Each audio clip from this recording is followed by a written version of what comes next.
members of the public, media, to the last full council for this meeting for this triennium. Right, I have two apologies, one from Councillor Cox and one from Councillor Guy. Are there any leaves for requests for leaves of absence? Well done, Barry. I like a positive attitude. 10th and 11th of October, I'll let you know once next week as well. Thank you, Barry. I move that the apologies and requests for leave of absence be approved. A seconder. Thank you, Cody. All those in favour? Aye. Against, motion carried. Thank you. Declarations of conflict of interest. Declarations. None at all. There are no matters lying on the table. Special announcements. We have one. We've got one retiring councillor, so I'll open the floor to Esther. She can say her piece. Over to you, Esther. Thank you. Well, yes, as the only one that's not seeking re-election, I guess I have a moment to say my thanks. I've been on council for 4.5 years, and I guess my first thanks goes to staff, some of whom I've worked a bit more closely with than others. And I really want to thank the community and services team, the parks team, and everybody in the space of community wellbeing, particularly because the wellbeing's been removed and there's been so much hard work done in that space. I want to give thanks to my fellow elected members. We don't always see things the same way, but I do think we've had robust discussions. And I guess I just urge you to continue with good process and transparency. We've made real headway this term on those things. And I'll be sad to leave, but I won't miss some of the conflict and tension. And I hope that I've represented the community as they've wished me to. So, yeah, thank you very much. Thank you, Esther.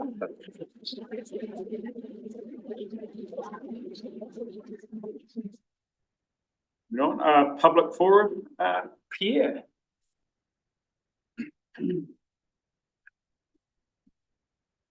Kia ora koutou katoa. The end of a political term is always a good time to look back and to assess what has happened during this cycle. We started this climate report in 2019 after QLDC declared a climate and ecological emergency. At that time, the IPCC just warned the world that we had 10 years to roughly halve our emissions for a 50% chance to stay under 1.5 degrees of warming. But as we are a pretty dumb species, instead, we kept increasing our emissions year after year.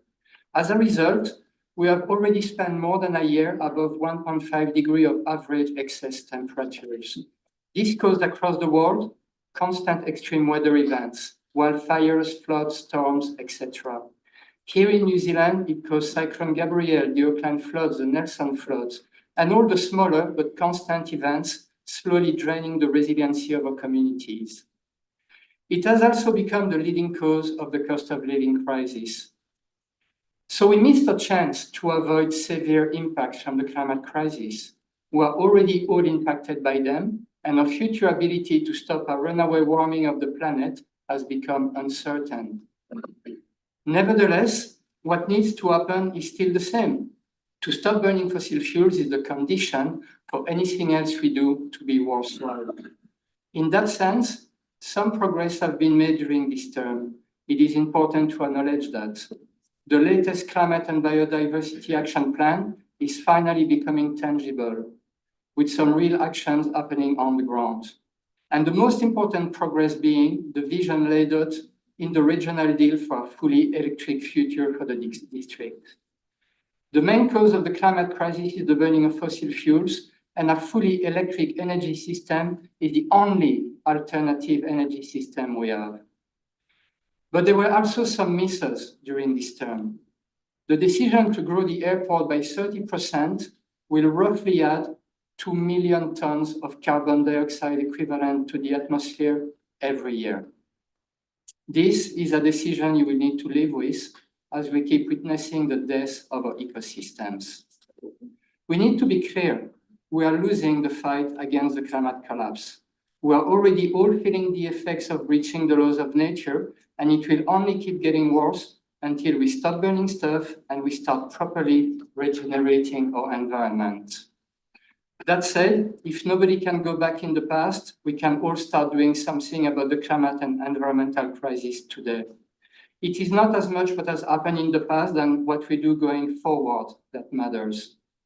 So if you are not representing yourself for the coming elections, we thank you for your services and we hope that you will fight for the environment in your future roles. If you are representing yourself at the coming elections, we wish you the best and we look forward to working with you in the next 3 years. Thank you. Thank you. Thank you. Okay, second up, John. Yeah.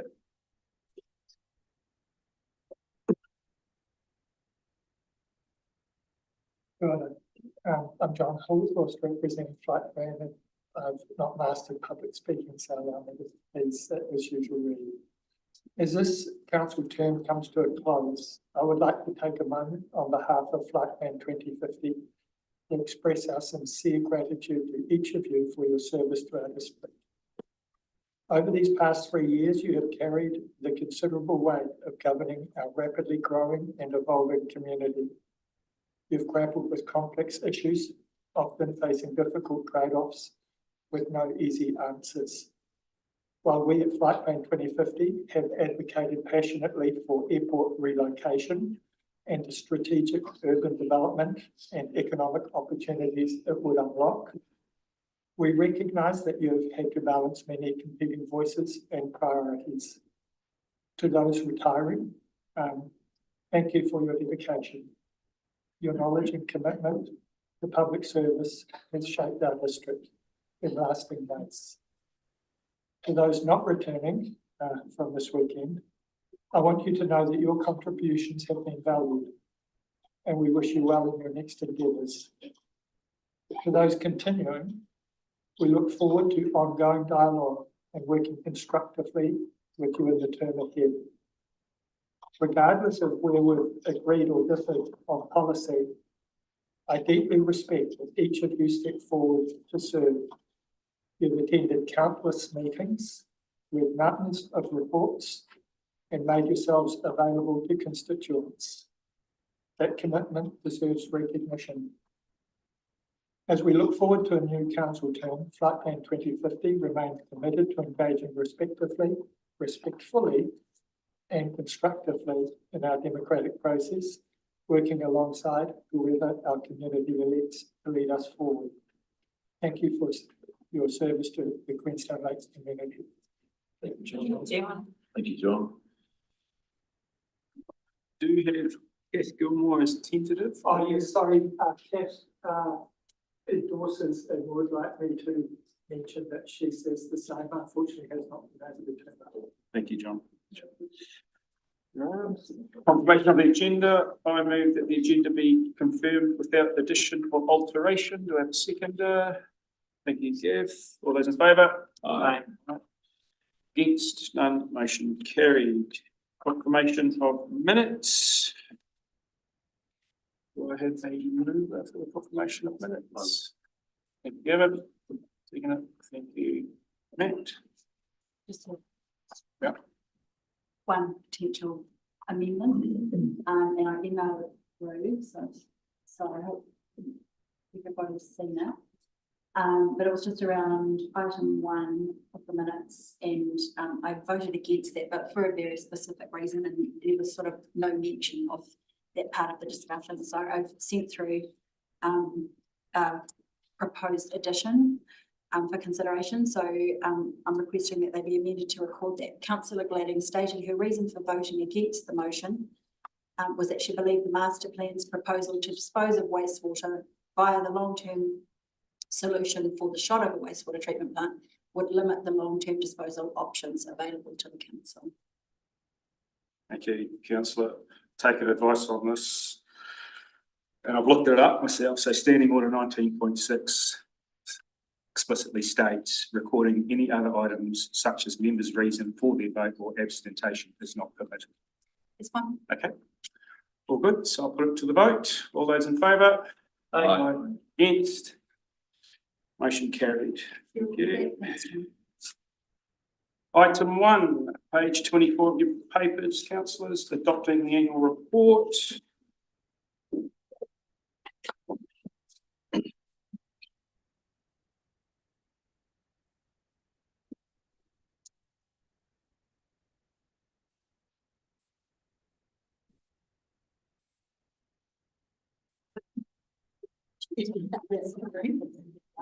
Catherine, Megan, Eddie, Caleb, take it away.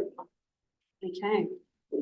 So as you're aware, we're now at the final stage of the planning cycle. So your cycle started with your LTP, then you moved on to your annual plan refreshes. And so this is the final piece, the accountability section. Per paragraph 7 in the report, you can see that the operating surplus for the council was pretty much bang on budget. So that was great achievement. We also had a high level of non-financial results, which were also achieved. Now, Deloitte undertake our audit, and they presented their report, which is attached last week to our Audit, Finance and Risk Committee. And you'll note in paragraph 11 of this report that we have received a clean audit. We will also receive shortly the audit management letter, which lays out some areas for improvement. It's a standard report. We will respond to that and table that in the first Audit, Finance and Risk Committee in the new triennium. Megan, would you like to comment on the statement of performance? Thank you, Catherine. Just to reiterate, I thought it was useful for the audience and anyone listening at home, something that we maybe take for granted, which is that we are accountable to the Auditor General, and the Auditor General, the Office of the Auditor General actually appoints our auditors, which is Deloitte, as Catherine has said. And it is not a light touch. The auditors are with us for 4 weeks. They actually immerse themselves in our organisation.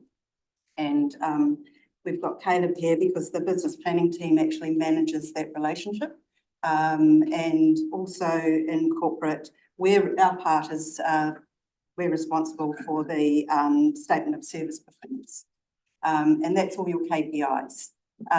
So not only are the financials closely audited every year, but also our KPI performance. As Catherine said, we're very pleased to say that we have a clean audit. There were 2 minor matters of emphasis. If you want the detail around those, they're on page 17 of the auditor's report.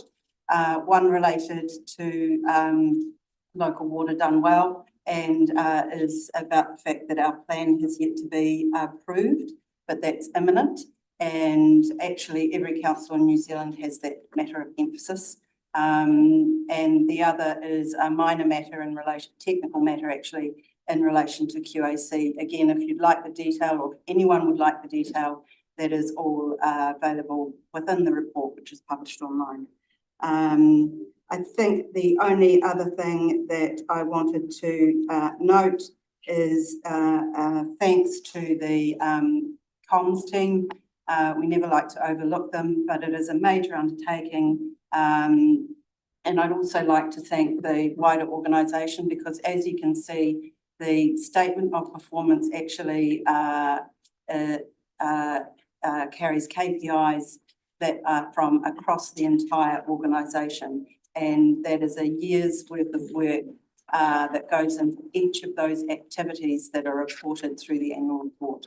So, so it's a big piece of work for us, and we're certainly very, very happy to put it in front of you, and very pleased with the process that it's been through.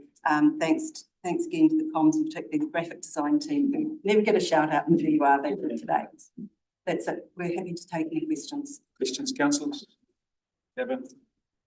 Just very quickly, obviously I saw this at the AFS committee last week, but there was a comment made last week that it was still being finalised.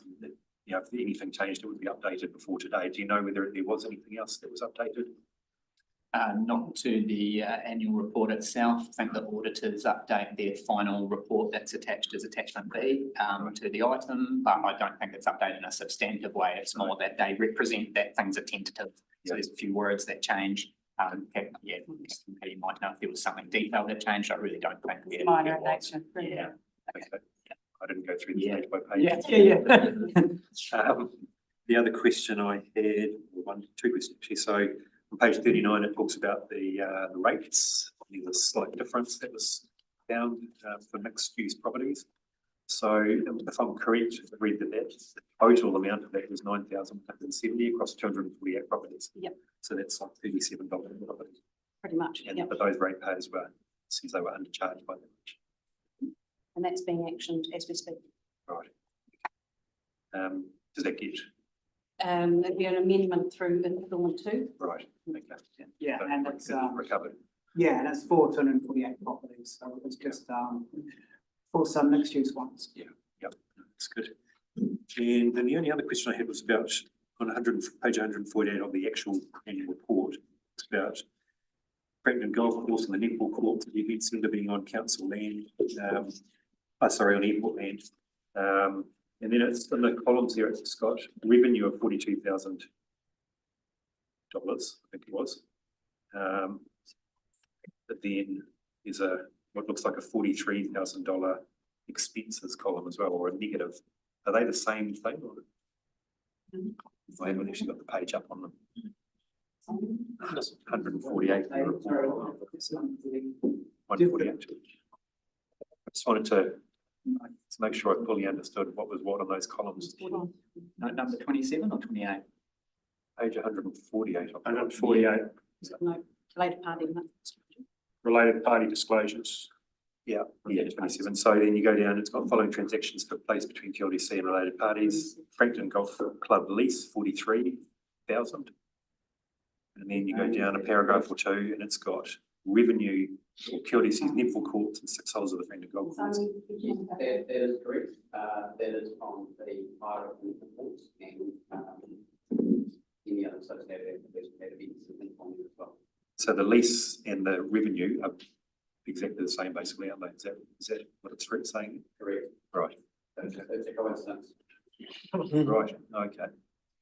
Very good. Thank you.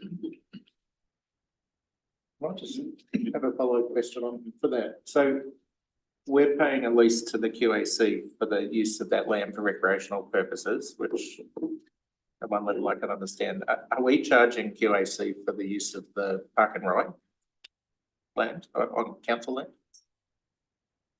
I'm just trying to work out whether I can't recall what the arrangement, think, I'd have to go back and check though. Yeah. We are in the, obviously in the process of negotiating. appreciate taking that offline. I'm just concerned that we're not playing fair there.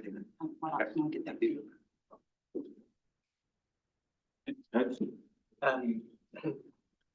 I really enjoyed reading this report, and I also wanted, my only question is if you can give the graphic designers a pat on the back as well.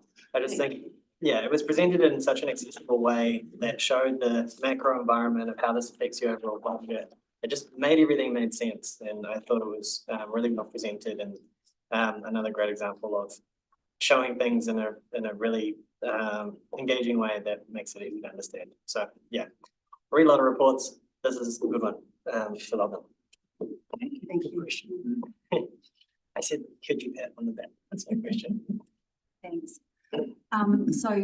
Just a quick one that I'm wondering if it's an error on page 40 of the auditor's report. Through our procedures, we've identified there's only a review of journal entries that have a value greater than 10 million. It's a small thing, but should that be 10,000? 10 million is correct It is there, 10 million. and it's more the review here is in the process of it. So what can happen is, or what's not happening is the recommendation is someone enters that in, but we should be doing, someone prepares that journal, and then as part of the review, a separate person then actually approves that. Right, okay. Very different from the procurement levels. Yes, yes, yeah, this is the actual function to change the action. Okay, that's great. The second question is just around contingent liabilities in that statement. There's a statement in it that says that the audit report states that councillors don't consider the LGFA contingent liability worth reporting. And It was just more a question of process. At what point did we decide that that wasn't worth reporting? That's on page 139. Do you have the audit report page?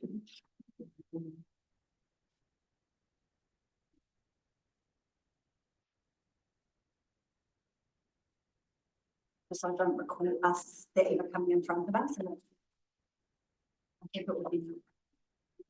Excuse me, I've got in my notes anyway, page 139.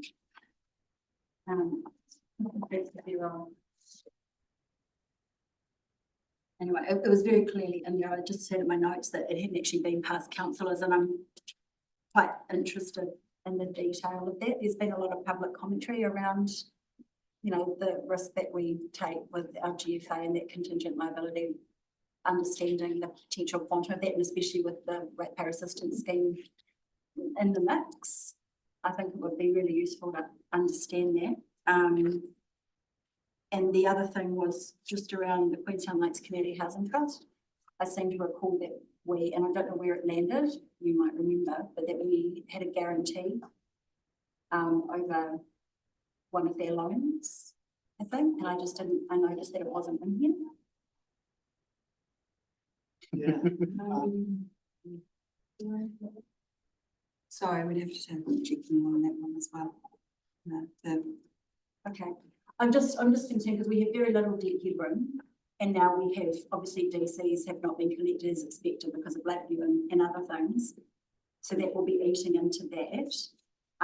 If anything was to go wrong, we have nothing, as far as I can tell, available.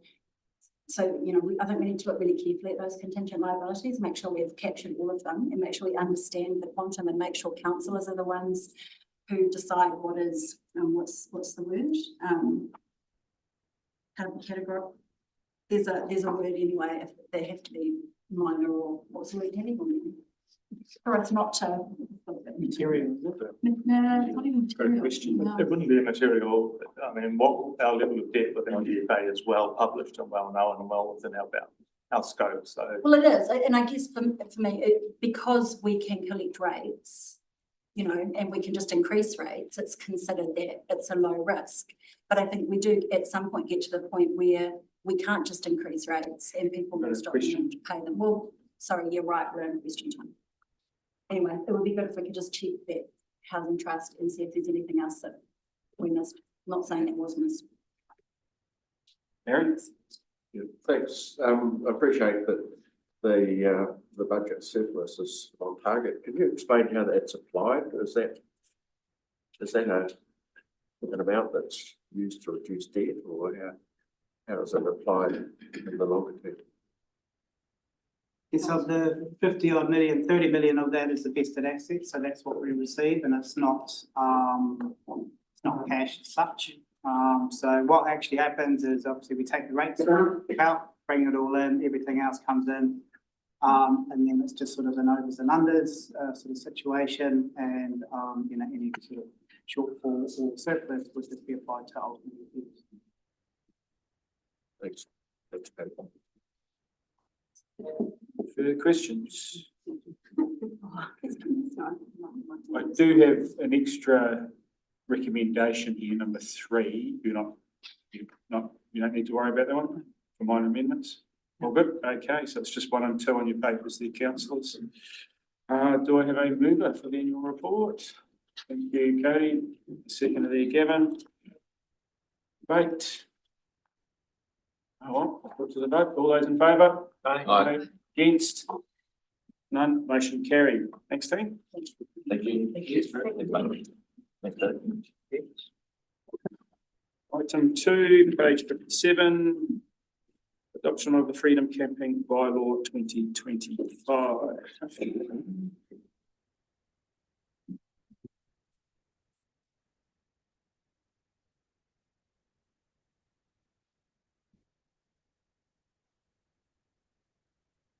Luke, Carrie, ready, Ken, take away. Thank you, Chair, councillors. Joined by Marie, Carrie, Luke, and members of our working group in the audience. Just like to set out a couple of comments just as part of receiving today's paper. The act that we are operating under strictly limits the scope for establishing freedom camping bylaws. Points to note. It confines all considerations to the 3 Section 11 matters, which we've had to operate within, which include protect the area, access, and health and safety. It excludes consideration of any effects outside the local authority areas, including impacts on private property, i.e. amenity and economic concerns. These factors create a complex tension, particularly in a district where tourism is central to the economy and the community has substantial concerns about freedom camping. It is challenging for an evidence-based, legally robust bylaw to mitigate the conflicting tensions. Nonetheless, the draft bylaw recommended for adoption is considered the most appropriate and proportionate means of addressing the identified issues related to freedom camping. Staff have delivered a draft bylaw for your consideration ahead of the election as requested at the meeting of the 20th of March 2025.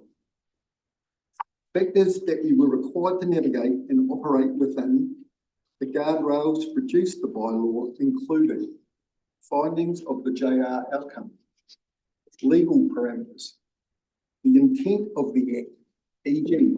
freedom camping is permissible, Section 11 of the Act. As noted in my earlier comments, the impact of effects, the requirement to operationalise an adopted bylaw, and also outcomes of consultation resulting in almost 400 submitters providing thoroughly thought out feedback and comments, which we would like to acknowledge once again has contributed to the document you have in front of you today. In summary, this program of work has drawn many threads to weave together the draft bylaw presented today. Luke, is there any comments before I hand back to the chair? Thanks, Ken. Just like to bring to you council's attention the additional information that I sent around yesterday, which comprises a small mapping correction to do with the Wakakatahi NZTA land underneath Mount Tyne. A diagram which helps to interpret how the typical situation in the rural roads would work with regard to setbacks in particular from the roads, and also a link to interactive map which shows you how and where the bylaw applies across the district. And happy for the report to be taken to read. Thank you, Luke. Chair. Thank you. Questions, councillors? Cody and then Mel. There are concerns around the urban areas identified in Beacon Point and L&D Park. I was just wondering if you could highlight the risks from a legal standpoint if we proceeded without those provisions based on the report that we've done and the sort of where the scope has come from. Through you, Chair, the hearing panel and council is required to consider the community feedback. It's not required to respond to it directly in every case in the draft bylaw. So we consider in this case, if that's answering your question, that the risk there in that spot. Not so much, no, that's not quite what I was getting at. Mainly like a lot of people going, oh, why would you put a spot there? Because of, you know, access in residential and other areas like that, you'll incentivize it. And from my understanding, the approach through the Tonkin Taylor report and the assessment has identified those areas for the reasons under the Act. So I just wanted to give you the opportunity to talk to the way that we can have a bylaw that speaks to the legalities of the Act and the dangers of conflicting our own approach moving forward if we decide to change it. Yeah, so through chair, I guess as Ken sort of outlined it, you have sort of touched on that tension between what the Act expects as a permitted starting point and how we need to respond in terms of an appropriate and proportionate response, which is the technical wording in terms of how we need to respond. I guess in terms of the risks that are associated with further amendments, I mean, what the advice that we've got from the Tonkin Taylor assessment is that location and others that have been identified as specific restricted or restricted can be, the effects in terms of area access and health and safety can be appropriately regulated through the use of conditions. and those conditions are included in the schedule of the bylaw for each of those specific restricted areas. And so, you know, departing from that, there is risk associated with that, challenge the process, but there's always going to be challenge to the process. So it's all about trying to find that correct balance between how we respond to you know, the legislation, which sets out the starting point, and community expectations around the concerns and a number of valid concerns around access, area, and health and safety. And you know, the bylaw that we've put up, we think, achieves that balance. Yeah, That answers some things like. Bill? I've got quite a few questions, so please bear with me. Thank you for the diagram that you sent through. Can you just confirm where in the bylaw it would sit and how it would look online? Yeah, so it's not, we aren't proposing that it is included in the bylaw. What we and the reasons for that is that it doesn't show every single condition that would apply in the rural roads scenario. What it does show though is a single situation that may be helpful outside of the bylaw. So I think when it comes to communicating things like that, our advice is that it's best done outside of the bylaw because it gives more flexibility in terms of changing or making them more responsive to issues as when they arise. So what our advice is that there's a really good communications framework that Marian's team and the comms team might be putting together post-adoption bylaw that is adopted that will include, for example, that diagram alongside others potentially. So the risk is that it doesn't show all of the conditions, that particular bylaw, that particular diagram, if we do include it in the bylaw. The bylaw, okay. So does that mean we couldn't have that attached? You know how you've got the online map? Yeah. Which I assume will be the best resource for people trying to work out where and how. Well, can we attach it to the online resource? Yeah, we could potentially look at doing that for sure. Because I think that is really important to help people realise how far off the road they have to be, what kind of area it has to look like. I did assume that it was going to be part of the bylaw, but what you're saying is that if we wanted to make changes to it, it's better to have it sitting outside the bylaw. Right. Okay. So can I request that it definitely is put online somewhere and as a pop-up when it comes to restrictions, so it makes it easier for people to understand? With the chair, through you, chair, we can confirm that. Okay, all right, thank you. The next, and sorry, these are a little bit in funny order and I'm writing left-handed, so just bear with me. In the reviews, so somewhere in there was reviews that could be sent to the CEO. Is this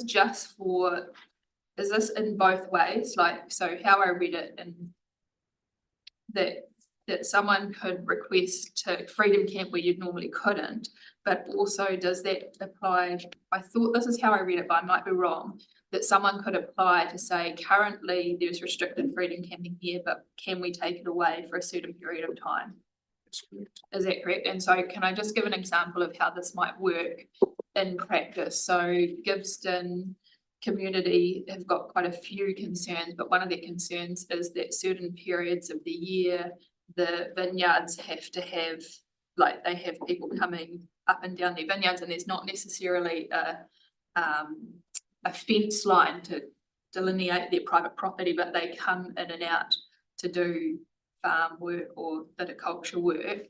So could they potentially request that there was for a period of time that they had to do that work, no freedom camping in a certain area? Is that the kind of thing that could be done, or? Through chair, there's the explanatory note in the amended section 10 of the bylaw, which is page 9. Well, my version at least, includes, it actually talks more to, so the intention is to provide for the operation of an organised event. And it gives an example of the types of events there. So what you're describing wouldn't necessarily fit in that.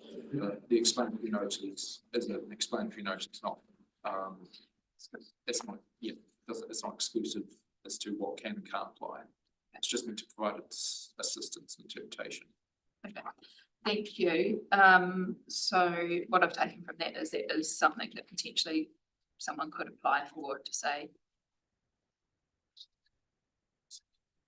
Yeah, so that it doesn't accordingly, section 10 doesn't set out what people can't apply for. okay, It yeah, just sets out so- the framework Yeah. under which a decision-making process has to happen, and importantly, that has to happen under section 11 of the Act, which considers those three things that we should keep talking about: area access, health and safety, alongside actually the wider parts of section, which include Bill of Rights Act, etc. So, I think that provides some clarification. Perfect. And then enough, the next two things are semi-related. So we've got all our yellow roads. There was some commentary, I think, during the hearings, and I didn't listen to them all, sorry, so correct me if I'm wrong. But my understanding is we as council haven't looked at all these roads to consider where would be possible along the roads. They're just rural roads. So if at any point either we did that or it came to our attention that there were full roads that we've marked as yellow that actually have zero opportunity to meet all these conditions, can we have them removed?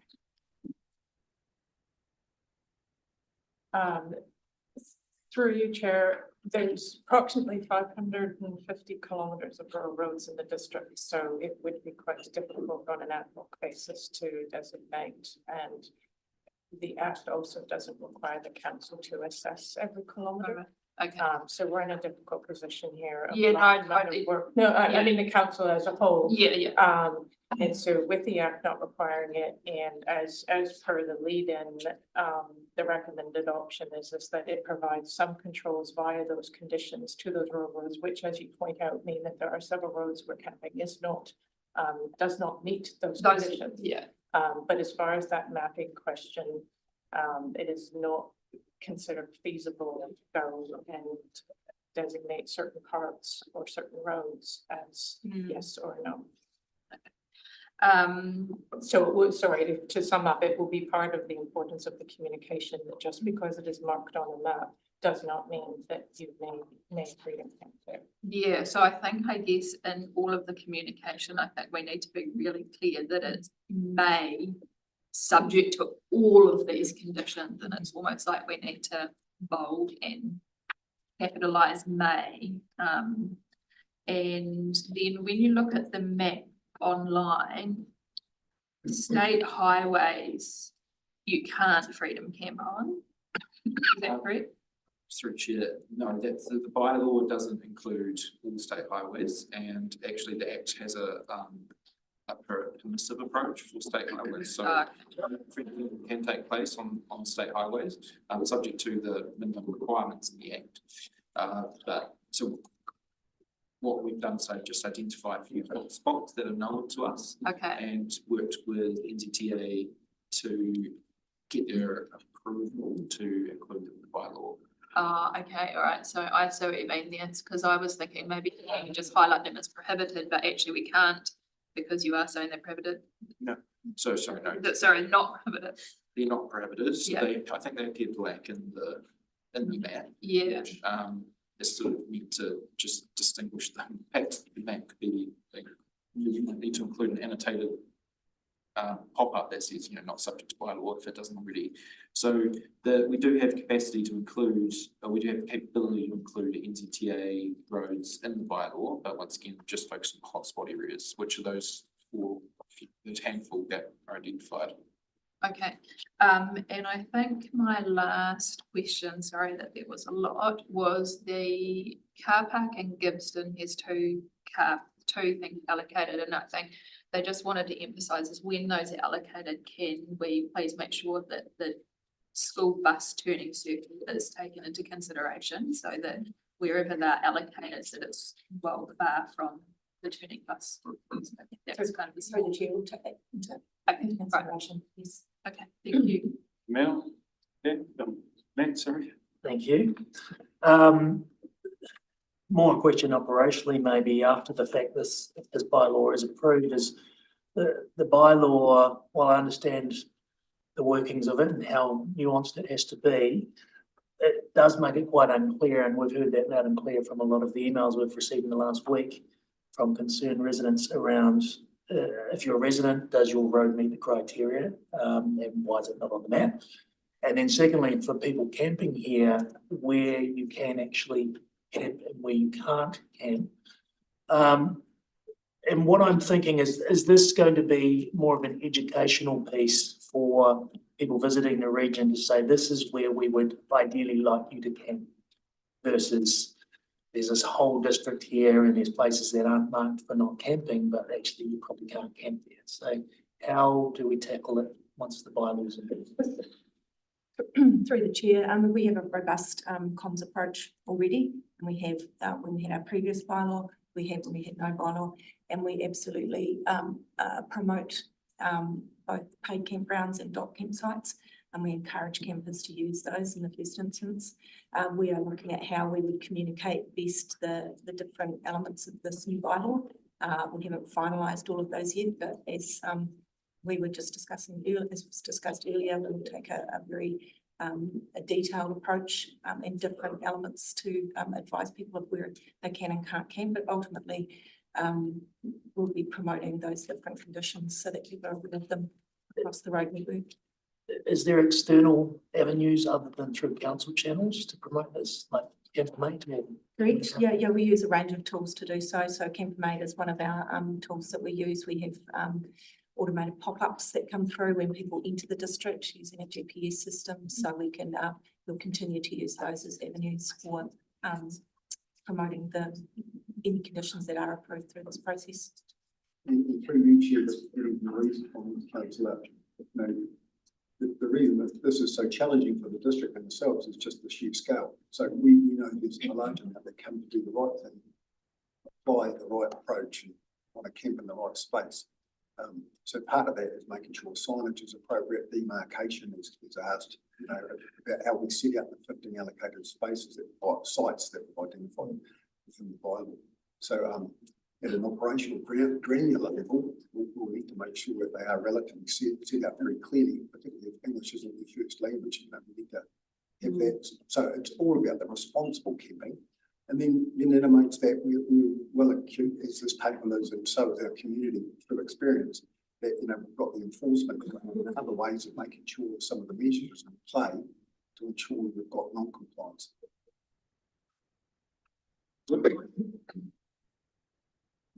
Nikki, then used to then. Couple, first one specific. I know that the Rees Valley Road up to the Rees Valley is not all ours because the road is not where the paper road is, and this came up in the last bylaw. So that's just a technical thing. I'm wondering if you can look at that and if it's possible, if we approve it, to make those small adjustments where there might have been errors. New Chair, we can look at that. Thank you for raising it. Thanks. The other one, could you just explain the Chonk and Taylor advice when submitters came to us and said, hey, that our road shouldn't be on the rural map because it's functionally urban, and I'm thinking of the road, the little roads off to the side of the Albert Town Highway, where on one side of the road you've got prohibited that's urban, the other side you've got 3 or 4 or 5 roads that are short and are residential. When those submitters came, and I don't know that they talk to me, and I'm assuming they submitted, where they said, well, we're going to have people driving on our road looking for a spot and having to turn around, and this is potentially something that's going to happen all the time. Where they submitted, and Chonk and Taylor's advice was maybe don't change it. What was the basis for that? Because I would have expected through this process where we have a base position, but then people come to us with specific information about their specific road, that we could have made that prohibited based on their submission if it was on one of those 3 criteria that we're allowed to consider. Was the Chonk and Taylor advice, because that's what I took from the report, that said don't go there? I think, through Chair, I think once again you're picking up the submitters again, picking up on that scope issue around what can and can't be considered when making a bylaw. So there was a lot of people who raised concerns around freedom campers travelling up and down roads to either find a spot or to reach a specific restricted area, or perhaps a compliant rural road restricted area. But the activity of driving on the road, if you're a freedom camper, isn't freedom camping. It's simply using the road corridor to reach a location. So I'm not sure if that. No, what I'm saying is is there some advice that Tonkin Taylor gave the panel that said, you know, yes, these submitters may have put forward reasonable grounds for removing them from the restricted and putting them into the prohibited category. Why did we not consider those individual submissions for individual roads where they met the criteria? Yeah, through chair, I'm not familiar exactly with the locations that you're talking about. Sorry, I can't recall. There was obviously a lot of submissions. But in terms of where the rural and urban areas have been identified, it's been assisted by the district plan and zoning framework, which helps to determine, you know, generally where the urban and rural environments are. So if the location is in an urban or a rural area, then that's the principle that's been applied across the bylaw. So yeah, that's probably about as far as that. Right, okay, so there was no Tonkin Taylor advice that restricted the panel? Well, the advice was that we apply a restricted approach in rural areas and a prohibited approach in urban. I know, but it was the base, and then when there was, okay, we'll move on, I'll move on, sorry. Before you do. Yeah.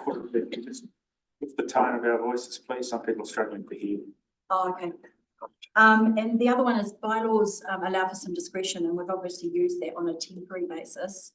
Is there any ability for us to put anything in the bylaw that would allow the chief executive to note where hotspots are occurring and remove them from the bylaw permanently? I mean, I'm just trying to understand why the Bylaws Act gives us the ability to put in, you know, temporary restrictions, but why we couldn't put more permanent restrictions in place. Is there a provision we could include?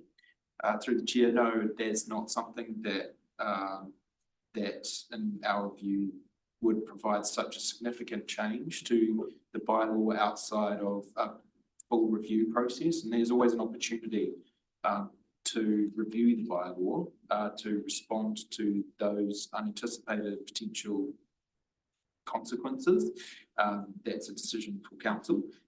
But it's not sort of, if you're sort of thinking in comparison to the traffic and parking bylaw, where you can make changes to parking restrictions, for example, there's not that same capacity to make ad hoc changes outside of an entire special consultative procedure review process. Right, even for a short and significant road. And again, I'm thinking of, right, okay, and last question. On the rural roads where one of the restrictions is that the car must be 5 metres off the road.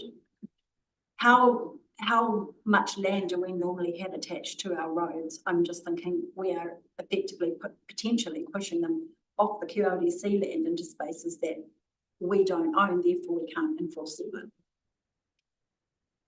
Through you, Chair, I mean, generally where it will be allowed is where there is an existing lay-by.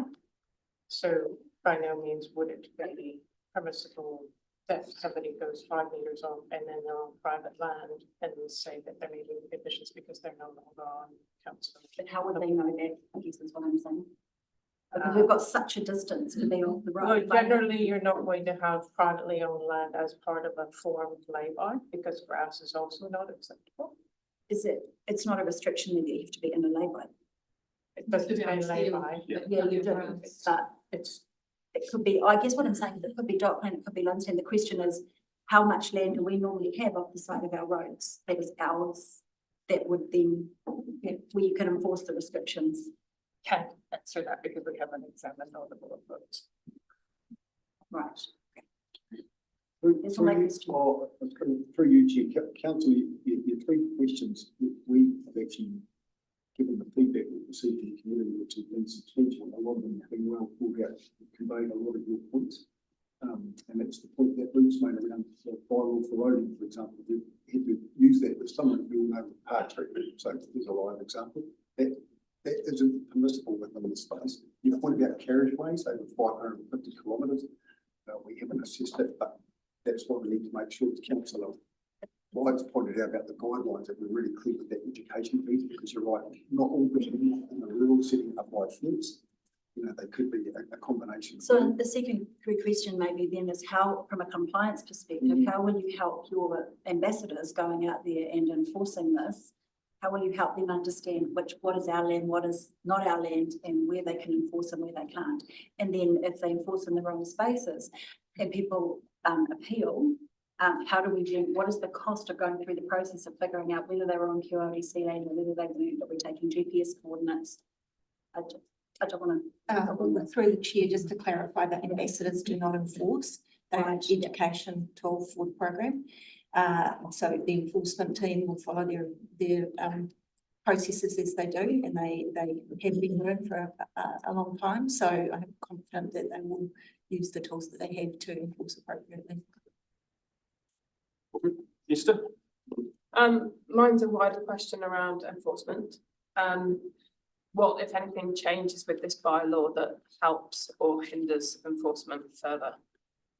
Sorry, can you ask the question? What, through the changes of this bylaw, what helps us enforce it more or hinders it? Or is it exactly the same in terms of enforcement from your point of view as our last bylaw? I can start Yeah. through chair. So I suppose enforcement is going to be required under any situation that the council may choose to proceed with. If we have no bylaw, we still have a act which has to be enforced. If we have a more restrictive potentially bylaw, then we have to enforce that. If we have this bylaw, which we have to enforce that. So I suppose the key point is that what has been developed here is a structured evidence-based framework that is clear in terms of where the bylaw applies, how it applies in this particular location, and the conditions that have to be met in that location.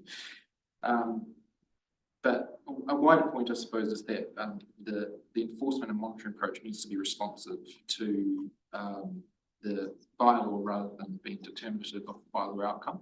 And Section 11 matters which we keep talking about don't include the degree to which it's easy or not to enforce. So while it's an important operational matter, it's not something that we should be having front of mind when it's determining, when you're determining bylaw.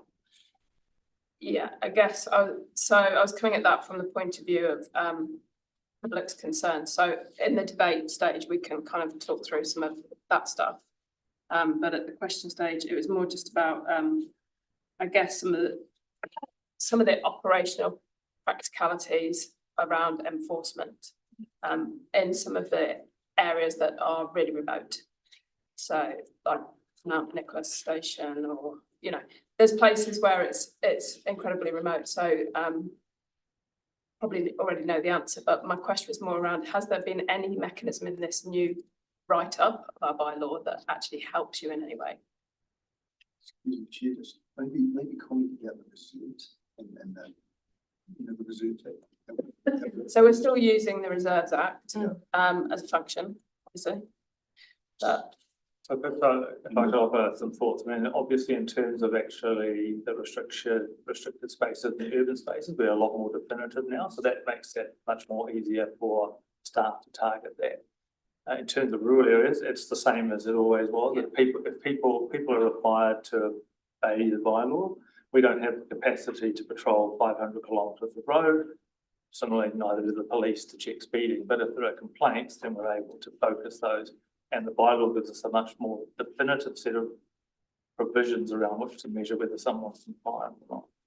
In that sense, it should be easier. I think we also have to remember that despite potentially the fears, we're not going to have people over 550 kilometres of road parking all over the place. So I think time will prove over time whether there are areas where we can proactively enforce as we start to see the patterns of activity develop or not. So we can build on all of those things to make sure that our enforcement is much more efficient than it possibly has been in the past. Through you, Chair, thanks, Mike. So just building on that, actually, so the summer without it, we have to deal with case by case. Yes. So answering your question, getting to that, this bylaw during the urban settings addresses what we have to deal with case by case. Yeah, okay. That's kind of where I'm coming from, because there's a gap between what the public understands about a bylaw and what everyone around the table understands about it. If you're informed, you understand the mechanisms by which and the rules of it. Yes, I think through you, Chair, Councillor, it's a really well made point that we do acknowledge within the community settings where that's tension there. They can see what we think needs to be done, but we are within the parameters of how we legally interpret how we take this forward. Thank you. A couple of just brief questions. One, what happens to Park Street where we've made specific parking provisions to enforce this, but now it's included in the bylaw? Which way does it go? Through the chair, that is a matter under the traffic and parking bylaw, and we haven't had any indication from the roading team who manage that that they would like to make any change to that But it's provision. now prohibited under the bylaw before us today. Correct. So we have made a note when that was put into place that the roading team will come back to council with some advice around that. Whether they remove those parking We'll restrictions. just or know whether whatever. they're working or whether they're still required and so forth. Can you just confirm for me, is Boundary Street here, is that freehold council land as opposed to reserve, public purpose reserve, anything like that? It's freehold council land, okay. And I suppose without going into deep detail, can you just speak to what appear to be inconsistencies around how individual sites are treated, including roads? And I mean, I've just got Arrowtown in front of me, that there's part of the Arrowtown Lake Hayes Road that is prohibited, part of Macdonnell Road and Mulligan's Road that get prohibited, but the piece of road from the edge of Arrowtown at the Job Street and the golf course is not. Is there a reason, just those sort of inconsistencies, and we've got other inconsistencies like that around how reserves within urban areas have been dealt with across the district. So I just want to have you speak to those inconsistencies. Through you, Chair, with respect to the Arrowtown example, that reflects the distinction between what's a rural and an urban area. So it's not a inconsistency per se. That doesn't match up to what, I mean, unfortunately that doesn't match up. Because we've got a stretch of Arrowtown Lake Hayes Road that is clearly, to the south of Macdonnell and outside the urban growth boundary, all that sort of stuff, but it's still prohibited. Through you, Chair, I'm sorry, I need to have a look at this. Yeah, I mean, I suppose the point being is that, how do we resolve those inconsistencies where they've arisen? And I mean, to be fair, I did write an extensive list at one stage of perceived inconsistencies at a period of time, and not many of them have been addressed. So I've just still got that Barry. anyway, I'll leave it there. Okay, Barry? Thanks, Chair. Monitoring and enforcement weren't on the list of things that can be considered when bylaws being established. Are we reducing our ability to monitor and enforce freedom camping by having a bylaw, or are we better able to control it under the Reserves Act and the Parking Act and not have a bylaw? I mean, so through Chair, I mean, the situation with when we don't have a bylaw, we can't manage any, that would have to be the traffic and parking situation isn't set up to manage freedom camping like the Act allows us to. The only mechanism that we have to deal with all council land besides reserve land is a freedom camping bylaw. There is no other tool that is set up to deal with the type of pressures that we've seen, and they have been demonstrated by Jonathan Taylor and Through the chair, just adding to Luke's points, we had no bylaw last summer, so that really limited the tools we did have to manage issues with freedom camping. We had to use different processes to respond to some of the challenges we were seeing. And having a bylaw gives us more direct control over freedom camping. Just adding to that through you, Chair, so the reserve debt stands on its own merit, there's a tool, penalties associated with that, people don't comply. So, and then your point just around if we don't have the bylaw in play, it'll be, obviously the urban setting, and we're the 6th largest district in the country, and we've got a high growth, so by the day we're adding another bit of car service, so there'll be that ongoing tension of how we manage what we experienced last summer with the Park Street example. And if that's a tolerance that we would then find ourselves reacting to the requests as we needed to, take those forward. The other point, Councillor, you raised around enforcement and the responsible camping, about just that whole management and monitoring and how we take that forward. As you'll be aware, this is the final year of funding for the wider responsible camping program of our ambassador program. So, and then enforcement on its own merits, as you know, is set out within our revenue and finance. I won't speak to it too much, but the way we apply that, it's designed to make sure it's washing its face about how we apply that process. So there is actually some ramifications for and against, but actually, it's not as straightforward, but we then, as the team have outlined, expose some of those urban settings as we experienced last summer that would then require us to just detail our way through it, which is quite resource targeted in terms of staff time and everything else that goes with it, including communities that are impacted.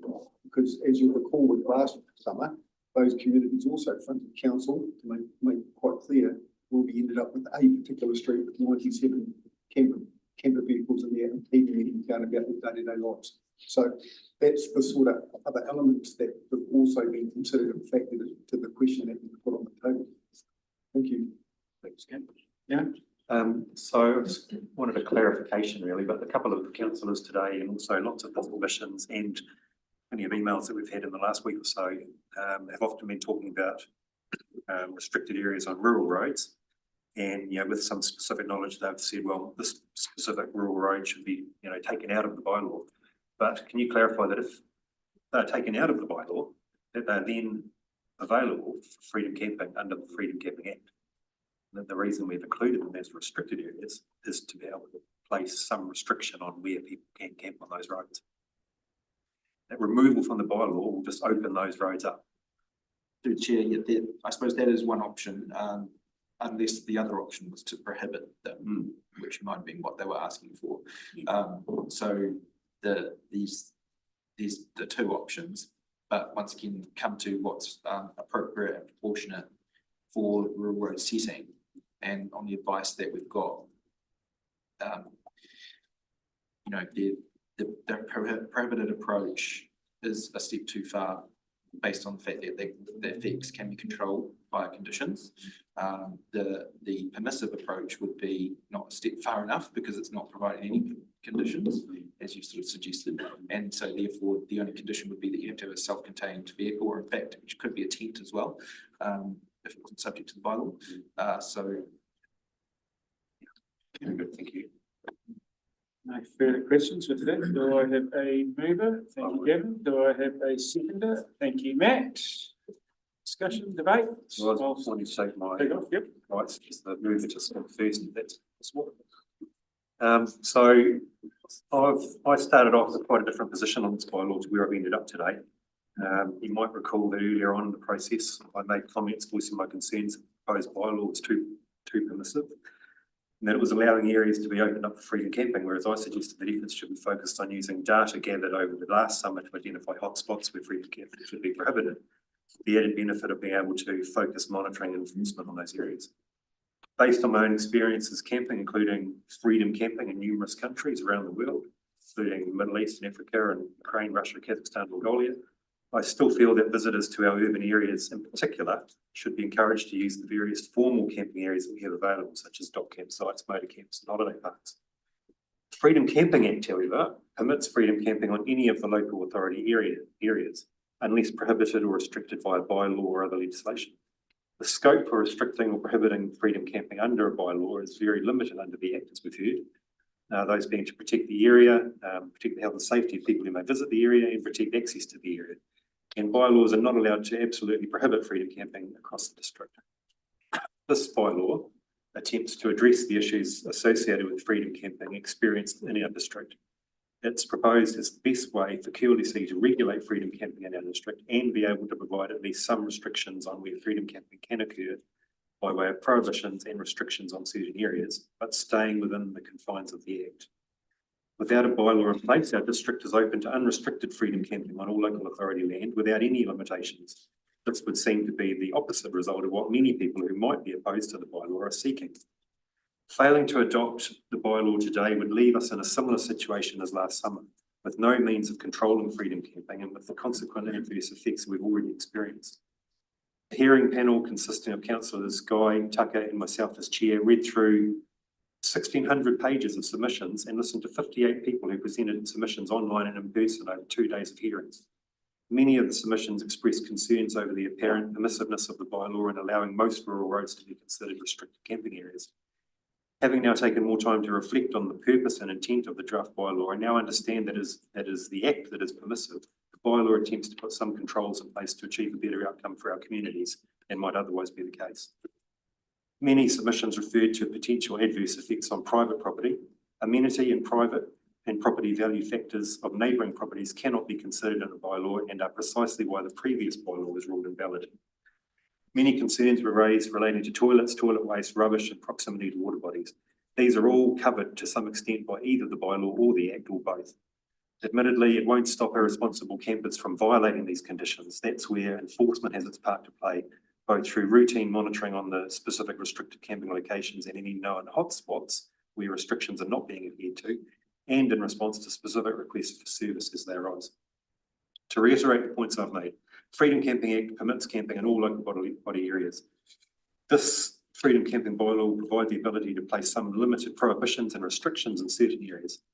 Without a bylaw, freedom camping will remain unrestricted in the district, and council's ability to control, monitor and enforce is extremely limited, as we saw over the last summer. Monitoring and enforcement will be a key component of the implementation of this bylaw. Suffice to say, I will be supporting, and that's why I've moved the adoption of this bylaw. And I'd just like to finish off by saying thanks very much to the staff involved. We've got Ken, Marie, Carrie and Luke at the table here. I can see Amy back there. It was a really good process to go through, and like I say, it changed my position going through this process. I can see the hard work you've done to put into it to make a bylaw that's workable. So thank you very much. Further discussion? I guess you've kind of said it all there, but I just wanted to, the reason I asked about enforcement was to kind of try to actually highlight that if we don't have a bylaw, that we can't enforce anything. So I think, you know, we've had so many submissions over the years. This has been going on since 2011, and I just want the public to know that without a bylaw, as you say, we have no ability to enforce anything. So it's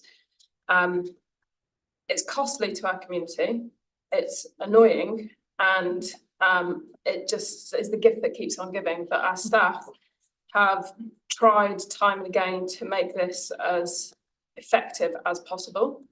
And here we are again, trying to do the same thing. I'm sure there'll be issues again and ongoing, but somebody who's submitting on this today and hasn't looked at the history would probably look at this bylaw and think, wow, this is just so bizarre and convoluted. Why would we design it this way?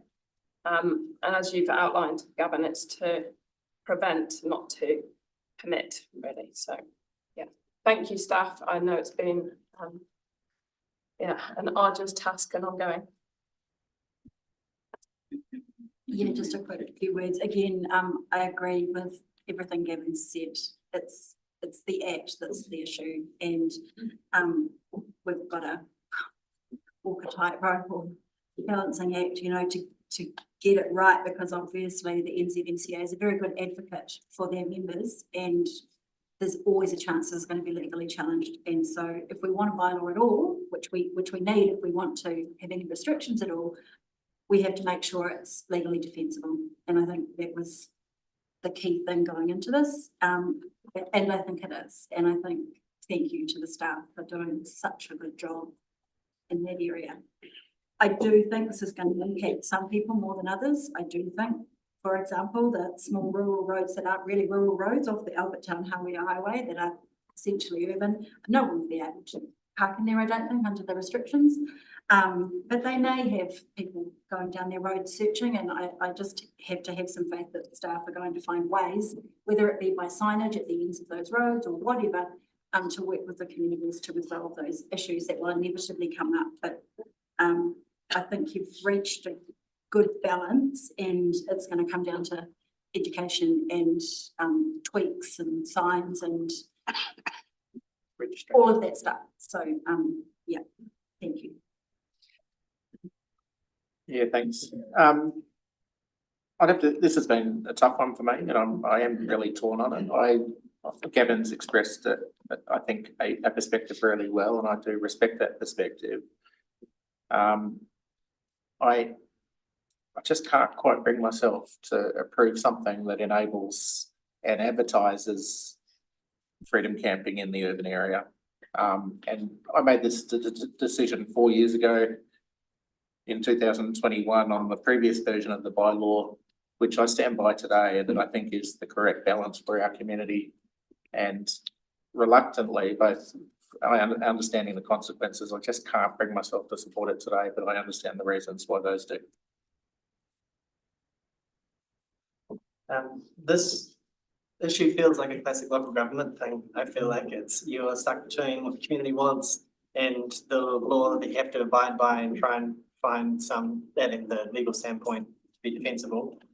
Find some balance where everyone's just a little disappointed rather than all out, nothing to stand on. But I think, yeah, it was, to Gavin's point, interesting going through the process, reading the submissions. I was disappointed we didn't host one of the hearing days in Upper Clutha, which I've shared with staff, and they are going to be more mindful of the future. I also wanted to point to how well people took the time and effort to make submissions. I was really impressed with the level of depth and detail, as Ken's mentioned before. People went in on this. There is a really simple way, I think, looking at it. It's prohibiting in urban areas, it's restricting in rural areas, and it's creating some spaces where you can park overnight. I think part of some of the tension comes with the concept of camping. I know about camping, a little bit about it. This is parking overnight, where places are appropriate in vehicles that are fully self-contained and meet regulations. Early next year, when the toilet restrictions come into place, that'll be a massive change for a lot of the concerns. Problems with indecent exposure, with public defecation, those are all covered in other rules. Again, this is all looking at what happens at nighttime and not any other part. In the hearings process, there were a lot of talk around the communications and things like registration to prevent those sorts of things, people driving down roads when there's already spots taken up. So I know that Maria's reflected on those, and you can see them actually in the Lugga Red Bridge proposal. So that has been communicated and well thought through. So thank you for the work. I know it's ongoing and there'll be more.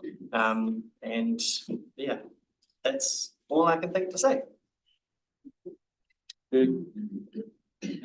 Thank you. Through the chair, I'd just like to make a comment, and I'd like to thank the hearings panel and staff involved. I know how complex this issue has been over a long period of time. I was on the last panel, so I guess that's part of the reason why we're back here today. I apologise for that. Once again, another organisation trying to influence what's best for our environment and our people. I did a radio interview this morning with the New Zealand Motor Caravan Association. My impression, and I'll reiterate that, my impression is that it'll head back to the same old line, back to another JR.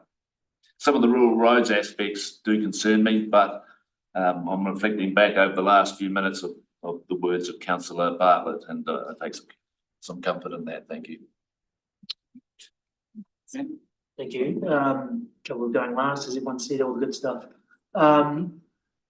Look, I think from my perspective anyway, we've been dealing with this for well over a year, probably a little bit longer now. And the thing I keep coming back to is that we have to appreciate that the Freedom Camping Act is not fit for purpose, certainly not for our district. And when it starts from a highly permissive state, it's a huge challenge for us as a district.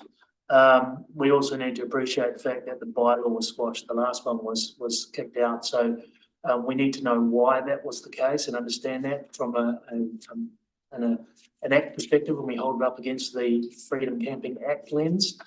And that's why it probably doesn't make a lot of sense, and it doesn't make common sense to a lot of people as they read it just at face value. And we also need to appreciate, as Ferg just mentioned, there's individuals and organisations that do want to protect their rights and their freedoms to camp freely wherever they like under the Act. So this is the only protection mechanism we currently have, and without it, we get what we got last summer, which there is a lot of the community who do not want that to happen again. So we have to walk a tight line. Closing. Closing one. So just to pick up, I understand points that Quentin's made. And I feel the same way personally about camping in urban areas. In the car parks, to me, that was an issue. But our ability to prohibit parking and camping in those car parks is limited by the scope of the Act. And that's why I've had to accept that those, we did talk about whether we could prohibit them completely, but our scope's limited to do that. So under the confines of the Act, the bylaw is the best way that we've got of controlling freedom camping, and that's why I'm supporting it, even with those in there. With that, I'll put it to the vote. All those in favour? Aye. Against? One. Motion carried. I move we just adjourn for 10 minutes after that. Start.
Item 3, page 93, introduction of camping conditions at Nugget Red Bridge.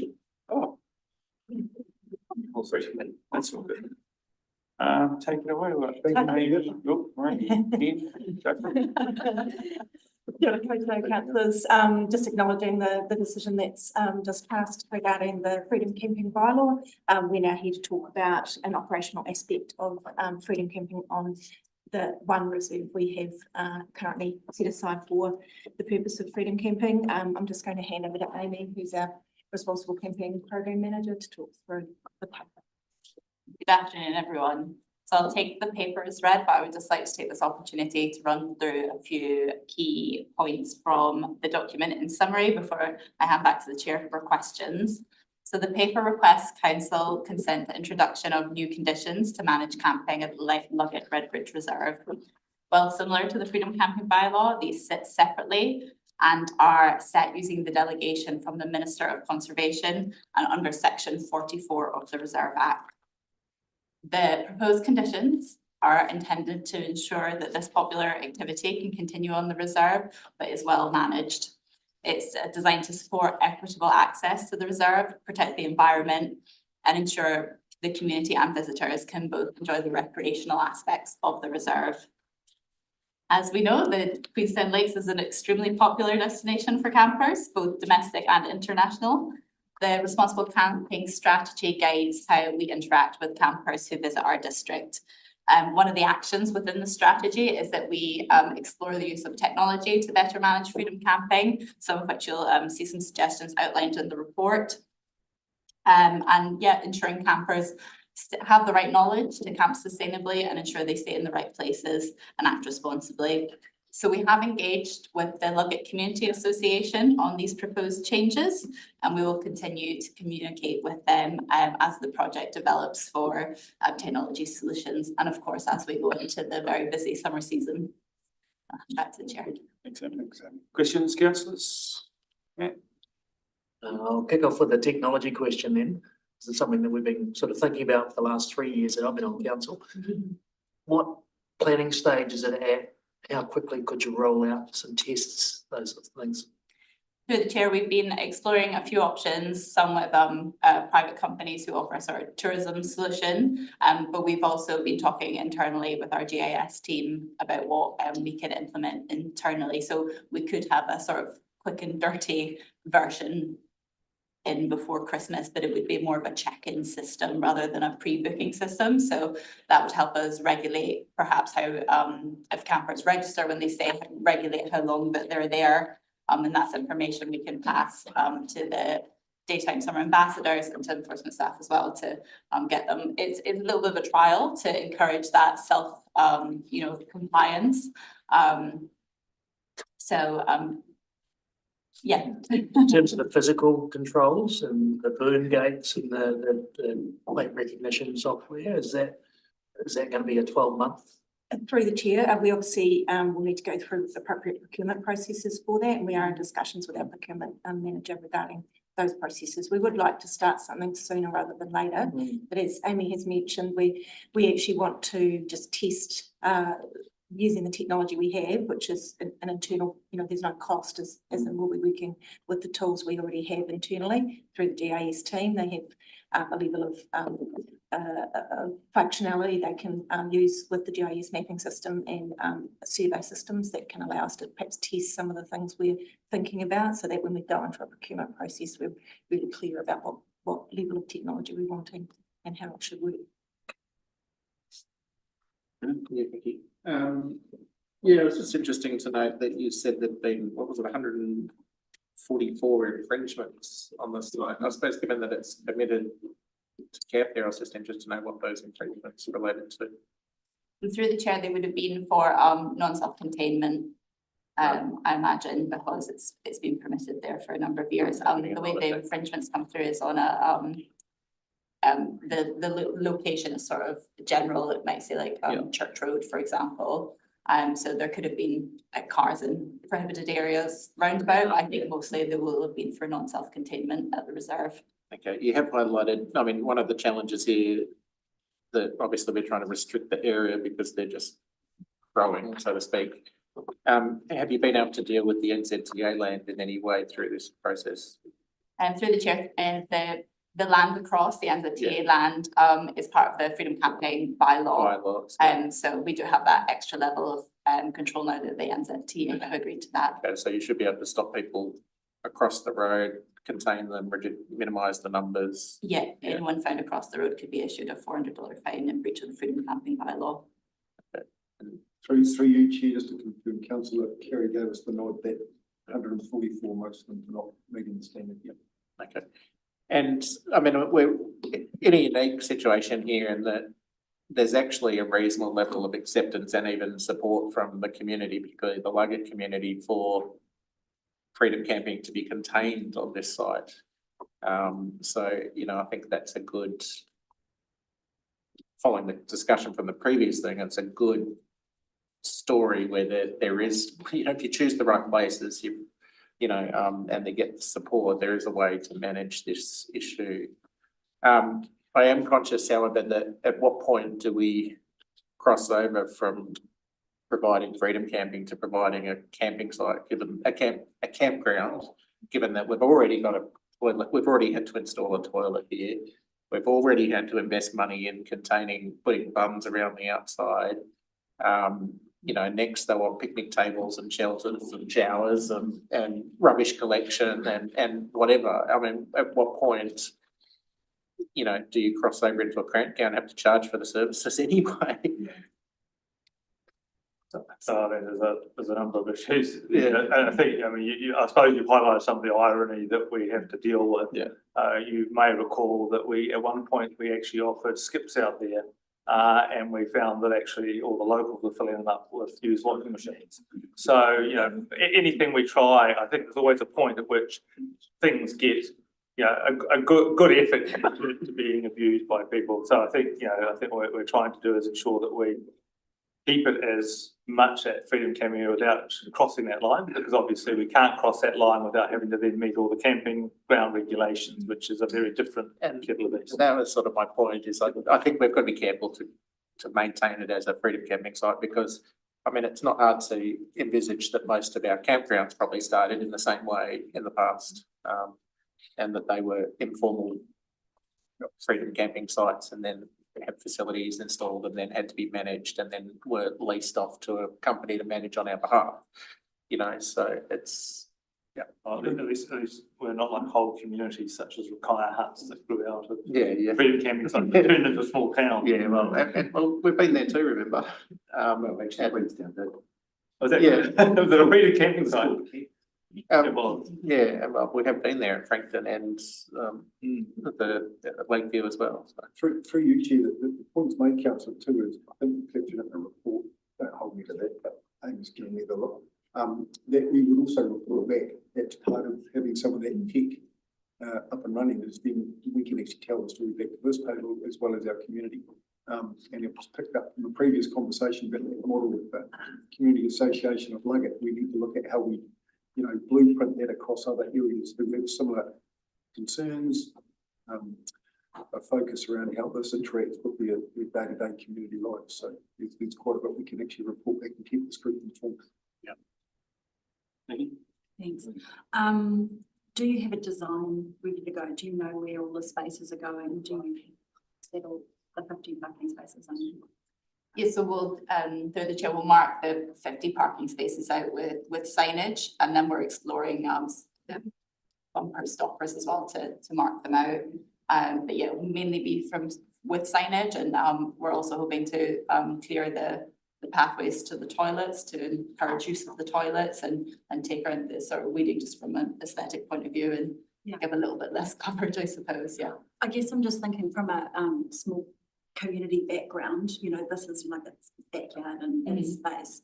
And I know you said you worked with a community association, but I'm just, you know, I was considering putting something in as an amendment to the recommendation that we direct you to kind of work with the community association on final design and so on and so forth.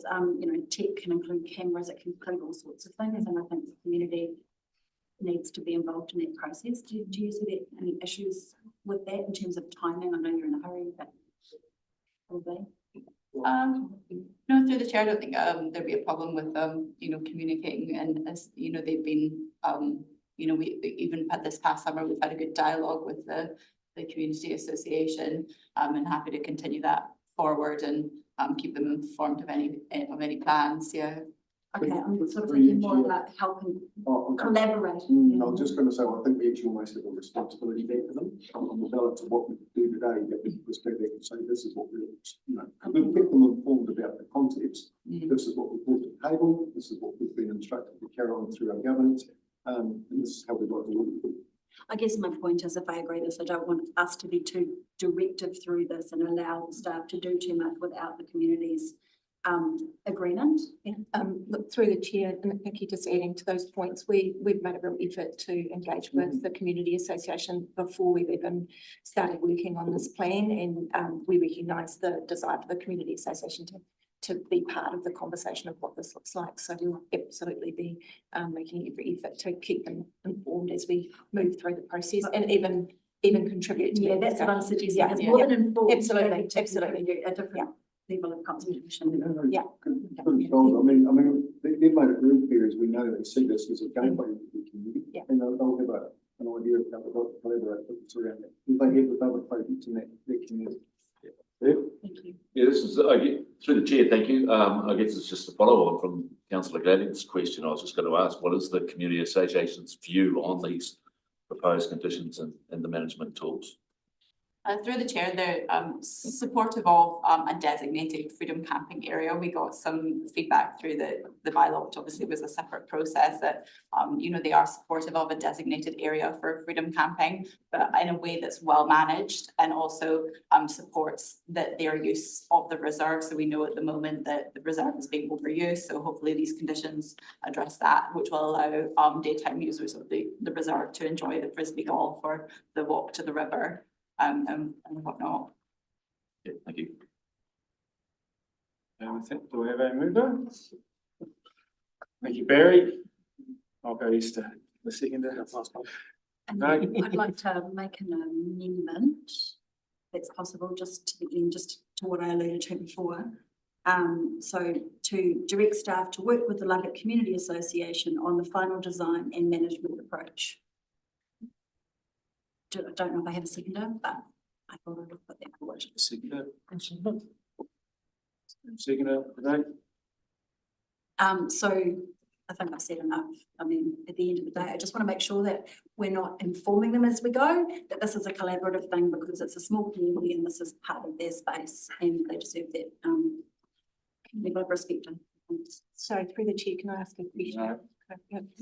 It's just regarding the. No. Okay, sorry. Any further? You just repeat that, sorry. Yeah, sorry. So direct staff to work with the Luggett Community Association on the final design and management approach. I'm happy to support that. I don't think it's strictly necessary, but it doesn't hurt. A bit worried you start operation and things, and isn't it? Yeah. But anyway, I know, because I've been to the Luggett community multiple times, and they talk about Reach Bridge and the collaborative work that we have done. I think that's already So occurring. it's already occurring. So Yep. That's why I don't think it all hurts. good. Doesn't it? But anyway, any further? Okay, put to the vote. All those in favour? Aye. Against? None. Motion carried. No. Oh, sorry. Amendment carried. Amendment carried. Yeah, now back to the substantive motion. Thank you. See you. Any further debate? I'll put the substantive motion too. Okay, all those in favour? Aye. Aye. Against? None. Motion carried. There. Thank you. Thank you. Item 4, page 127, housing and business development capacity, 2025. At last.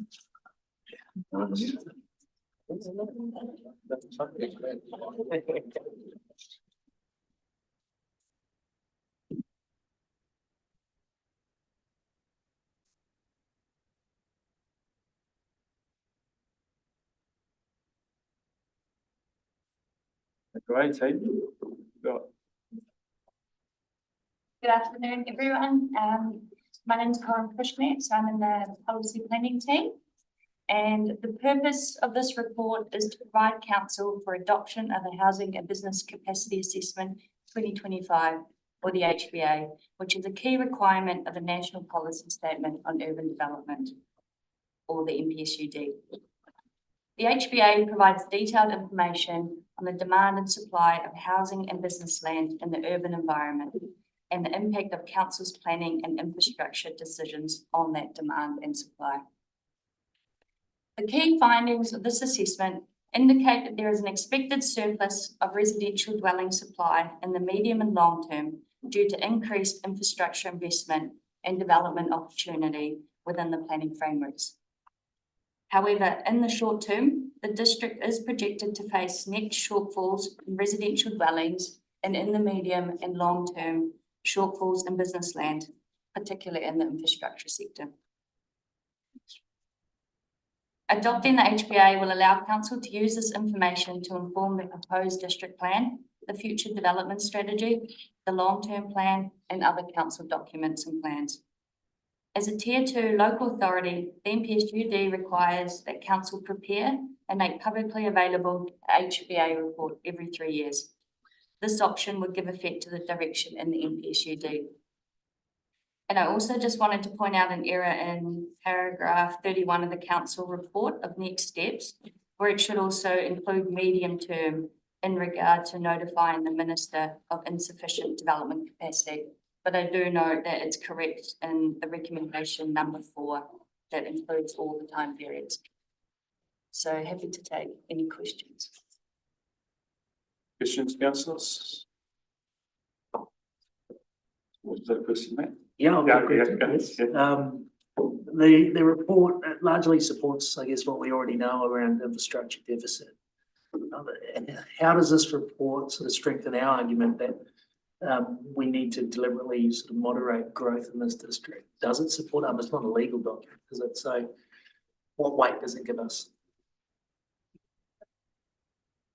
That's a question I have for people. All right. No, that's absolutely fine. The role isn't in fact to moderate or to curb growth, it's to manage growth. So the document basically gives us an opportunity to make decisions moving forward for long-term plans to develop infrastructure required to produce the supply that's required and through the demand that we've identified. And it's to direct that decision making to say if we are going to develop in a managed way, then we need to improve some infrastructure solutions on the basis of the findings we have.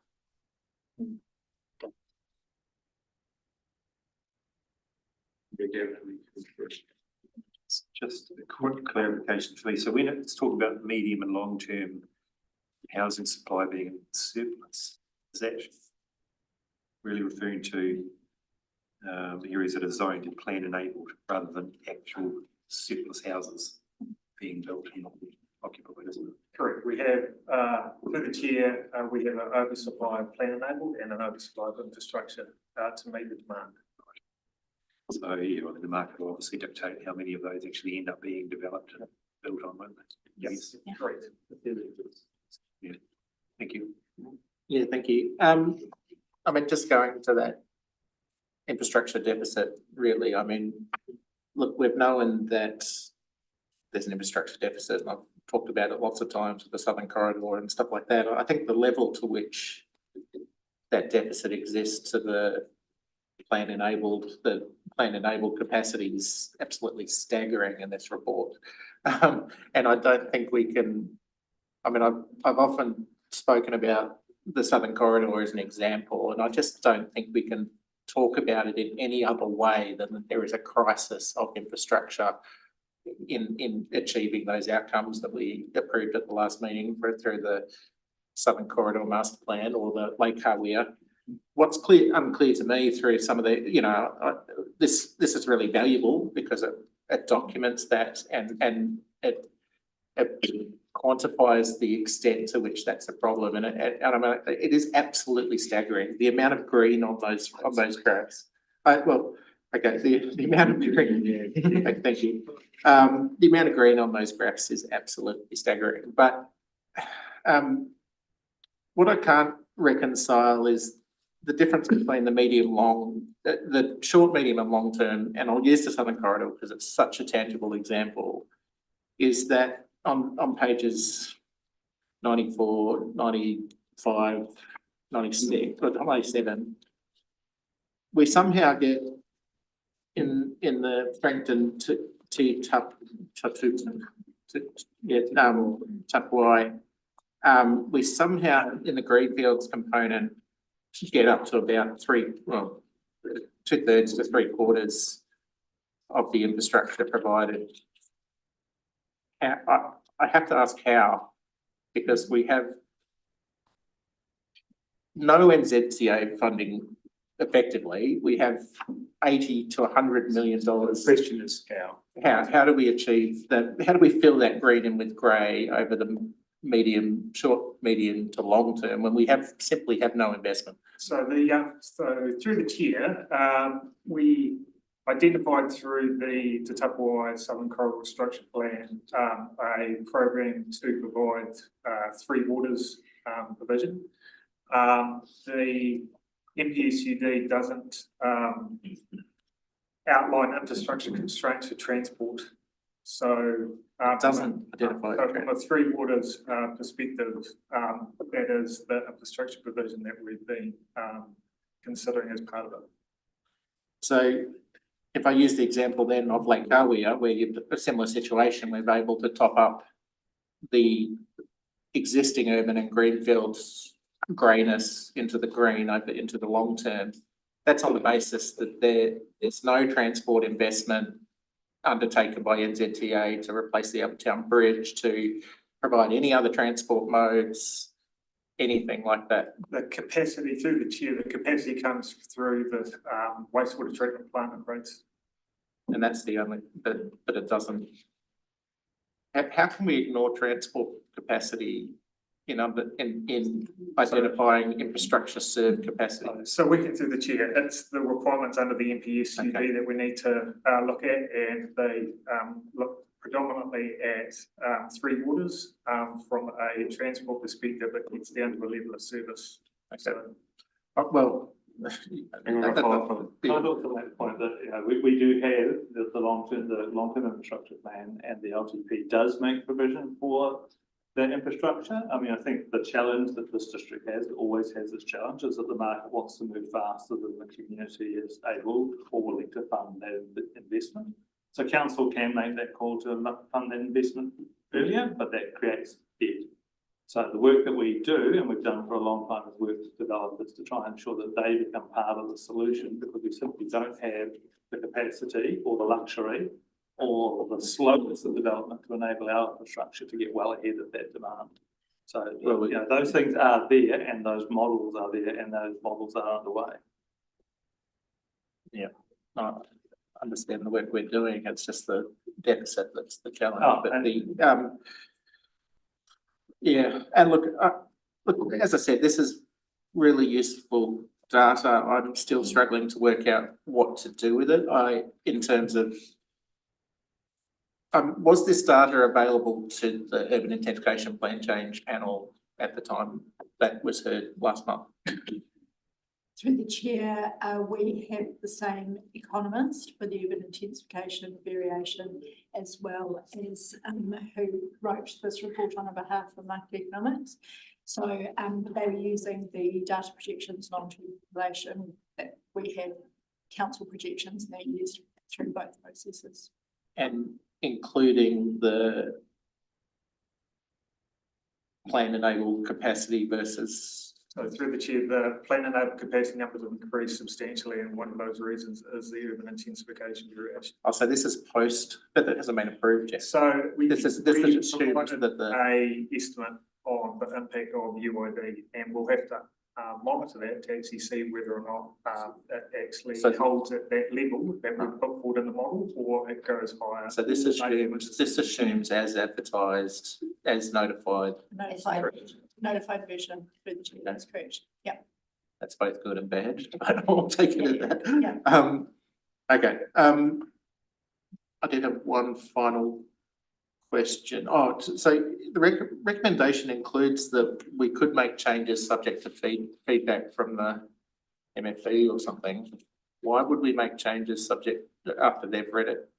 What could that possibly be? I mean, this is an objective consultant's report. Surely any change made directed by the MFE is just tinkering. So generally speaking, MFE reviews all of the housing and business capacity assessments throughout New Zealand. And they do provide some guidance and recommendations to councils around either improving their current document or the next version of the document as well, in terms of what they've seen throughout New Zealand. So if there was something that we critically needed to do, that would be covered by this. Just to ensure we don't come back to council if there's a minor change in relation to how things Well, work or how they should work next time. That's the problem. You know, we've already got that in the previous resolution. There's already a thing that says that the general manager, you yourself, can make changes, you know, spelling mistakes and whatever. It's the bit where the government tells us to make changes, the bit that I'm concerned about.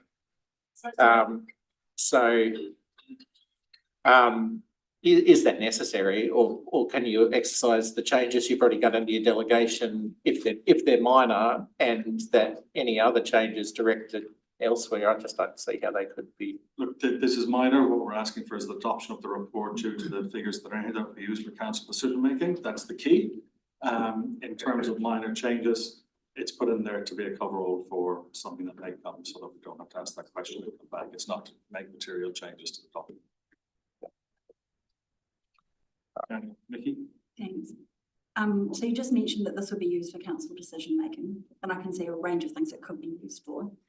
What are your intentions around what it's used for, the scope of that? Well, the first cab off the rank from the NPSUD's perspective is the future development strategy. So this is always the first step towards, so it informs the FDS. So if there are identified shortfalls, then the FDS needs to address those. So that's the first cab off the rank. And then there are other processes that we use it as well through district plan changes to inform those, and equally through the long-term plan discussion from an infrastructure capacity point of view and infrastructure strategies being developed. Okay. Through the chair, just note in the introduction that Corinne had, we do have that shortfall of business and industrial land over time. So that will be something that we'll be really looking at in any future development strategy in terms of where and how we provide that for our future needs, especially industrial, which is really important. So there's a question of this, but I see it as kind of a chicken egg thing, because if this informs our future infrastructure decisions and our future spatial plans, but the assumptions are based on our past infrastructure decisions and spatial planning, at what point do we look at this and use it and say, where do we actually want to go? And is it taking us in the right direction or the wrong direction? Or do we rely on this? And then, because this is my concern, is that it can be used as a tool to shift policy direction, or it can be used as a tool to simply justify funding current and past policy and strategy. Yeah, well, I think through the chair, as Pam just discussed, it's about the future development strategy, which is the document that all of council decide on to decide what our future is, what direction we move in, and then this document is used to understand how that can be developed by understanding each area. So it's not pointing in those directions, it's coming up to give a wholesome argument of how we want to develop as a district, and then for council to decide whether that's the right direction. Right, so it doesn't mean this is a fait accompli, where it says we're going to develop as we have to develop. We could be going, past and current policy has led us to this. We may adjust things, and it could take us in a different direction if we feed those assumptions into the model. Through the chair, this is a point in time document as to where we were with zoning, resource consents have been given effect to, all of that information. And that really gives us a secure short term when we move out into the medium and long term, when we're looking at spatial planning, when we're looking at the impact of the urban intensification variation, which might change through a council decision, then we are having to do some more work because things change over time. Yeah. And just through the chair, this is an iterative document that has to occur every 3 years, so we have to continually check and understand where we're at. So if we change residential visitor accommodation policy, or if we changed our development contributions policy, that would have impacts that might shift the outputs of the model. Just on that DC thing, I'm interested in this reasonably expected to be realised layer, and how the DCs have influenced that, because this is assuming our existing DC policy. Correct? So there isn't really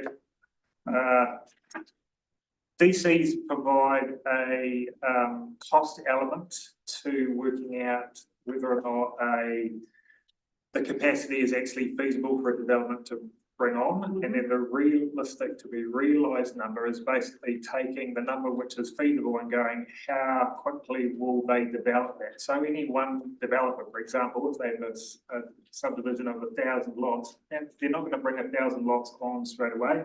They may bring the first stage, which is 100. So the RER in the short term would be, in this example, 100. And then in the medium term, it could be another 500 or 600, and then the long term is the balance. So it's just about sort of working out how quickly the 1,000 in the example is going to be. I guess what I'm getting at is that it's, when I read the report, it seemed to assume that, you know, what's reasonably expected to be realised at the profit margin of the developer matters. And the DCs feed into that, and we're using our existing policy. And can I finish? Sorry. Our existing policy is based on the long-term plan and what we have in it. At the moment, there's not a lot in there for the Southern Corridor. So DCs are lower for the Southern Corridor, therefore, and I'm just wondering the extent to which that has influenced this massive numbers in the graphs for reasonably expected to be realised in the Southern Corridor. Most of the growth is taking place in the Southern Corridor. But at the same time, we haven't put the infrastructure in our LTP. The DCs don't reflect the actual cost of developing there. So is this valid? So two aspects to this year. In terms of working out feasibility, the NPSUD requires a profit margin of 20% for the short to medium term and 15% for the longer term. So that's factored into the model in terms of that. So when we went through all of the costs and all of the revenue that comes from those developments, that hits that threshold, then it becomes feasible. So we've included that, and that includes in DCs.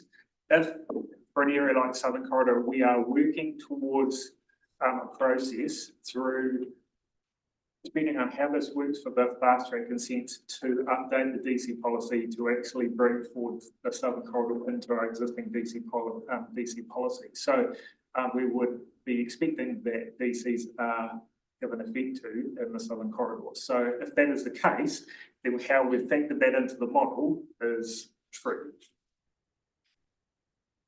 So it's just not clear what level of DCs you've, and I don't want to push it too long, but what I'm challenging obviously is the validity of the assumptions based on the fact that we've used our existing DC policy, which does not take account of the infrastructure that will be required in the Southern Corridor. And I'm guessing, would the outputs have been different if the assumptions were more accurate and frankly valid? So through the chair, we are making the assumption that, for want of a better term, the urban DC rates that are in our current plan are being used for the Southern Corridor. And then we've assessed that in terms of its feasibility based on quantum. But that doesn't take account of the infrastructure because it's not in the LTP. Actually, no. In terms of for water and wastewater, it actually is in the long-term plan in year 8 for the Southern Corridor. Some of it.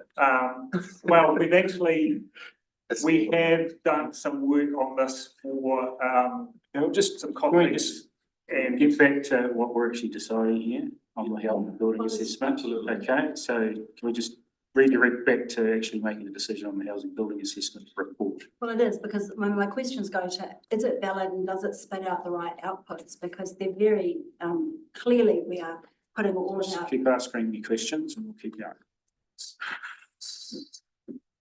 Right, I think I'll leave it at that. Okay, any further questions? Do I have a mover? Thank you, Cody. Second, Gavin. Vote, discussion. Amendments. I don't really have an amendment, but let's go and then I'll make a comment. So what I'm interested, okay, I just need to put an amendment and I haven't spoken to it, which is difficult. But what I'd like to do is have this document come back to the next council to be workshopped, because there is a lot of really good information in there and obviously it's going to define the direction that we go in. So and whether we follow it or whether we tweak and go off some. So I guess my amendment would be direct staff to bring the HBA assessment back to a workshop within the first 4 months of the new training. I don't know if I have a second on that. Second. Second it. Great, so I can speak to it. So, I mean, to me, there are some questions around some of the assumptions that have gone into it, and they may be valid and they may not be, but I mean, the point is it's a snapshot at this point in time based on what our current policy settings and infrastructure investment deliver. And if we then continue to rely on that snapshot to fund or to determine our future investments and our future planning, we stay on the same course. There is always an option at a strategy level, which is our job as councillors to look at it and go, what is this telling us about what needs to change in terms of strategic direction and what we invest in to deliver what we want in terms of great growth. And so I think we need to, as a council, understand it. This document has come to us at a meeting, but it hasn't been workshopped. The staff have been working on it for a very, very long time. It's very complicated. And I think there's some great information in it and a real opportunity to use that information to look at what sort of changes we need to make in terms of policy direction. And then that will feed into the future development strategy and into the long-term plan. If we don't direct that it comes back to us, it may not come back to us, I guess is my point. So that's why I just like to give the new council a chance to workshop it and understand what the opportunities might be. Do we have the ability to ask questions, do we, like, thought we had seen this previously in a workshop process or planning for a new committee or something? I'm sure it's come before us before. Not for council anyway, I haven't seen it. Any further discussion? Happy to discuss, talk as a second. It helped. Different. And I mean, I agree with your points. I think this is a huge amount of information. It's a huge amount of work, and us to develop a good strategy moving forward and consider the balance of it. I think it's prudent and pertinent that we, or pertinent and prudent, that we actually ensure that we're integrating this into our thinking and having all voices at the table. Just for the sake of, you know, not wanting to repeat the mistakes of the past, and I appreciate all the work that's gone into it. I think I just want to be more involved in how it manifests into different decisions from a more, you know, workshopy environment. So that's why I'm happy to support. And if I can then close it out if no one else is speaking, just the final point that we're sitting around the table now, it will be a different council that's around the table. Yeah. In a few weeks' time, and I think it would be, you know, prudent to have this in front of them because, you know, yeah. Okay. What's that? All those in favour? Amendment. Oh, the amendment, yeah, sorry. All those in favour? Right, How many? that's all of us, that's all of us. Right, then now substantive motion. Discussion on that. Just a brief discussion. I mean, like I said, this is staggering. The amount of infrastructure deficit and shortfall is absolutely staggering. And I'm not quite sure where we departed in the resource management world from, you know, aligning resources and management in resource management, but I just can't grasp how the extent to which we've overzoned relating to our resources available to us to provide the infrastructure. It's absolutely staggering. So with that in mind, it's an important issue for the new incoming council to continue to understand and plan, and, you know, the spatial plan 2.0, the amendments to the RMA, the development levy bill, all these things are completely integrated in how we have to think about this. This is a useful tool in taking that forward. Further discussion? Yeah, just a quick comment. I'm really interested in, you know, what this looks like if we actually ensure that growth pays for growth and our DC model ensures that. And if we fed those assumptions and what comes out the other end, so, yeah, really interested in discussing it further and, yeah, sorry, didn't finish saying. Just to say one thing. I mean, to me, this is more about having up-to-date information. I guess there's two things at play here. There's an argument that the information might not be valid. We haven't had the point at which we could discuss the validity of that and improve governance understanding of it. So now that's been put forward, that's catered for, I guess. But ultimately, for me, this is not as complex as we're making it out to be, because it's actually just it's about up-to-date information. So if we don't adopt it, we're using older information. So it's quite straightforward, albeit there's a whole more complex piece around it, which is what's actually being discussed right now.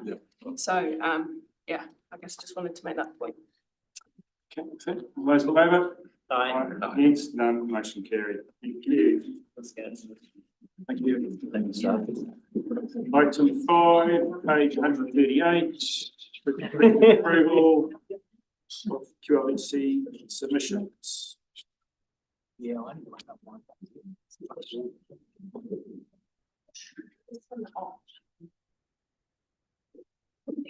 You said no, no, no.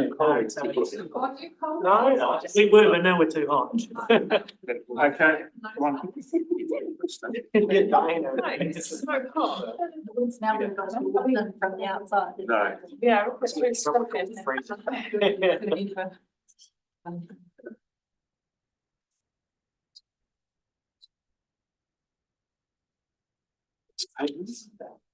Gary, Michelle, need to make it away. Kia ora koutou, happy to take the report as read, noting that it states we would provide a verbal update regarding the Energising Queenstown submission process. So we can advise that the Regional Deal Joint Committee did endorse that submission at its most recent meeting, and happy to take any questions in relation to that. When we do these submissions, is there any, just thinking of like from the community's point of view and seeing a really obvious version of what QLDC's stance is on this, just to better advocate for some of the issues in a more palatable way. Is there any way this integrates into that sort of forum through the comms team to spread the message? I'm curious. Really interested. I think it's a really great point to make. We actually generate a very high number of submissions in this council, and in the next triennium we will be considering that with the new council to ensure that we are using our resources most effectively. These processes in the past 12 months have been extremely fast in terms of government process, and I think we could do better in getting the key message out there. So I think we should take that into account when we look at how we review submissions process early in the next triennium and include that as an aspect. Yep. Through the chair, noting that all council submissions are available on council's website, but I do note the point around distilling it into a plain English version, but just making it clear that they are available for people who do want to get into the meeting. Sadly been disappointed, making it available is one step, but it's not everything. Cool, thank you. Question around councillor input into these, because the input that we have is obviously sort of via email, and councillors can have a say, but some councillors choose not to, and obviously with the speed of these things going through, a lot of councillors choose not to, because there's a lot of delays to even understand what the government's putting forward and then what we're putting forward and then make changes. How do you decide which councillor feedback gets considered for changing these and which doesn't? Through you, Chair, it's obviously, as you point out, it's not a perfect process because we're running these so quickly and the turnaround time is so short, and it's not the ideal situation where the council has 4 or 5 days. And so to the extent that there's a change proposed, our general approach is that there needs to be support for it from other councillors, and then we will consider that. But I agree that the rate at which these are happening is not conducive to a really thorough process. And to Michelle's point earlier, we'd like to see a process where we hone in on particular issues and are able to workshop with council their policy positions on it in advance of receiving a bill that we only have 3 weeks on. So we're not starting from scratch, but that's just a really, you know, visionary thing. Because I did, propose a change in it. It does seem like it's a democratic thing. You kind of decide on the amount of support versus, and yet we don't hear from everybody. So I'm just, anyway, I'll leave it at that. The other question, and look, I've raised it with you in the past, and it's around our submission on the systems improvement bill.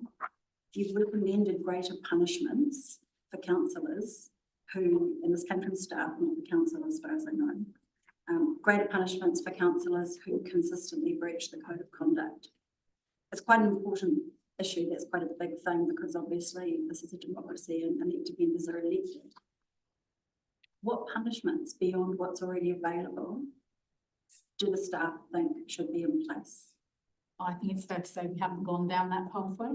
I think the point that was made in here was that it needed more teeth and it needed more structure to it and to be able to take into account previous issues that have arisen. Staff have not gone down the pathway of specifying what that should or could be. Were you wanting to speak to the submission? I think We've already spoken to it. Spoke to it yesterday. Yesterday? Yes. Right. Were we asked that question? Of whether or not we'd like to No, whether or not, given that we've asked for greater punishments, what do we think those might be? Because you can already be removed from committees. I just can't see I can't personally see how much further you could go without removing the member from office. And I'm just interested in, because to me, if you make that position, take that position, you have to have an idea of what punishments would be appropriate. But we didn't use the word punishment, we use the word consequences. Consequences. Consequences are not the word punishment. Do you have an idea of what sort of consequences? We have not explored that, and in the remit of this submission, that's not been addressed. To the best of my knowledge, it wasn't raised at the hearings either. Through the chair, let's also point out that the bill obviously covered a number of broad pillars, and those formed the majority of what we submitted on to the select committee. Just adding to Michelle's comments, I agree with everything she said, but the points that were raised were around that currently we don't have a graduated response with respect to repeated breaches. It doesn't account for previous breaches, and that was built on top of a report that was done in 2021 by the Local Government Commission. So it's been a sector-wide issue. It wasn't conjured out of nowhere. Yeah, I just think there's a risk because obviously this council has taken the position that if it thinks there are repeated breaches, it doesn't need to go through a code of conduct process at all. Anyway. Further questions?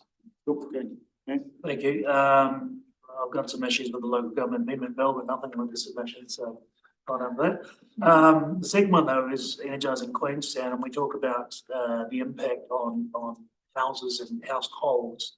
I just want to maybe think about, can we, for future submissions, if that's ever going to be the case, also talk about the effects on business and the economy and organisations, which will have a flow-on effect as well to the residents. In the past 3 years, our networking capacity charges have gone 50% up year on year for 3 years in a row. This is even before they're starting to introduce a second line potentially they're proposing. And the worry from the community, especially the business community, is our network charges are going to far out to exceed our usage charge, which is massive. And that hasn't been highlighted in the submission. So I'm just wondering, again, for future discussions, can we make sure that that is raised?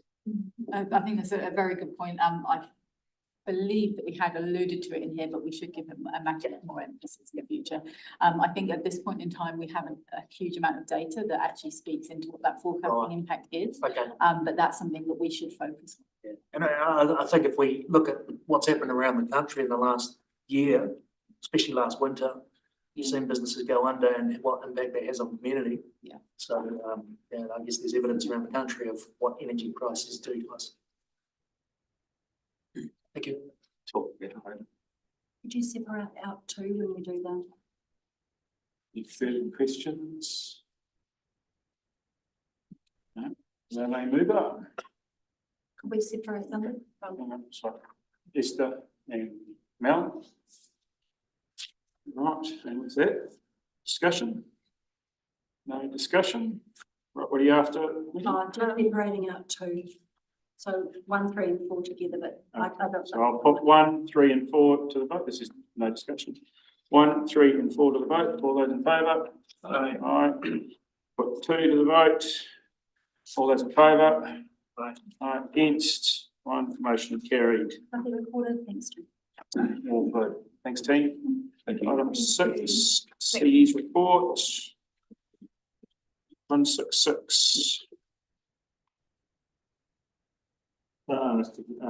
Yeah, just really two items there. One is just the delegation of interregnum powers following the election. That's just standard advice from LGNZ, and that's what we've traditionally done for the period between the 12th of October and the 30th of October.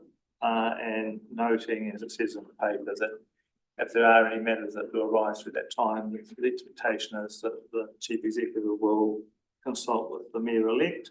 And then the other items are effectively the recommendations of the Community Services Committee relating to the to Queenstown Bay, and also the recommendation of the adoption of the Ely Point Tree Succession Plan, and finally adoption of the Compliance Management Report that was considered by the Audit Finance and Risk Committee last week. Any questions at all? Yeah, just on the interregnum delegation, do you see any reason why it wouldn't be letting the rest of the councillors know? So you'd be working with whoever the mayor is, but the rest of the council is still here, and I think the rest of the council should be let know ahead of time. Is that something that, you know, can you see any issues with making that change? Well, I think the reason why, so there is no council. So there is no council in that period. So the people who are elected have no rights and have no role. So the sort of the, I suppose, the working provision that we work with the mayor-elect is more a is because the mayor is that one person who is elected as the leader of the community. So yeah, it's not there to enable decisions, and I can't actually recall any that I've had to make in the past, but it's not there to be created de facto council. Yeah, I guess my point is that at the same time, the mayor doesn't have that role at that point either, so there are no roles. So I suppose it's more of it is a courtesy, but actually the mayor is the defined leader of the community elected. So it is a courtesy. But not at that. It's a courtesy, yeah. Yeah, so I guess I'm wondering why there would be no, why we couldn't extend that courtesy to the full council, just in case. And I don't know what might come up, there's probably nothing. In which case it probably doesn't matter, but it would be nice, I think, given that nobody has a role at that point, to just let the full council, which is not a council at that point. It is not a council. No, rather than just the mayor. Is that something that's? No, I don't see there's any need to do that. But it wouldn't be a problem if. Well, I think we start to extend the parameters of whether there is an elected council or not at that point, and there isn't an elected council. Well, it's just a courtesy to all elected members. The courtesy is extended to the mayor. Okay. That's the recommendation. Okay, right. And is there any, second question, any reason why it hasn't been put to us with potential limits? So it's a full delegation in case an emergency comes up, but there are obviously some really big things like the water CCO, regional deals, CE recruitment. There are some major things that are going on that are potentially time sensitive. We don't have any options in front of us around potential limits to the delegation. Because it's about an emergency situation, not about taking decisions. I'm just trying to understand. So what constitutes an emergency? Well, I don't know. Well, an emergency is an emergency. I mean, that's something that we would have to look at. Emergency powers. No, it's not under emergency powers because there are a specific set of powers under the RMA. But I mean, I think we're dealing with the extraordinary. We're not dealing with trying with the business of council that would normally go to council, would still be time to go to council. I guess my question is because you already have a very broad delegation that you can operate within anyway. This is about specific things that have to come to council. I'm just trying to understand when you might use the powers, and if I can't understand that, it would help to put just a few limits around it. Or to let the full council know ahead of time as a courtesy, which is not a council, rather than just the mayor who was not at that point the mayor. But the mayor is a different person to the council. But statutory term of the argument is that they have no role. No one has a role. It's the advice of local government in New Zealand is that is the sort of the provision that is made to enable the council not to be hamstrung by not having those the ability to make decisions. It's a courtesy to include the mayor. On the 30th of June, the council becomes fully elected and delegated to undertake its powers. 30th of October. 30th of October, sorry, what did I say? June. June. Oh. That really would be stretching a little bit.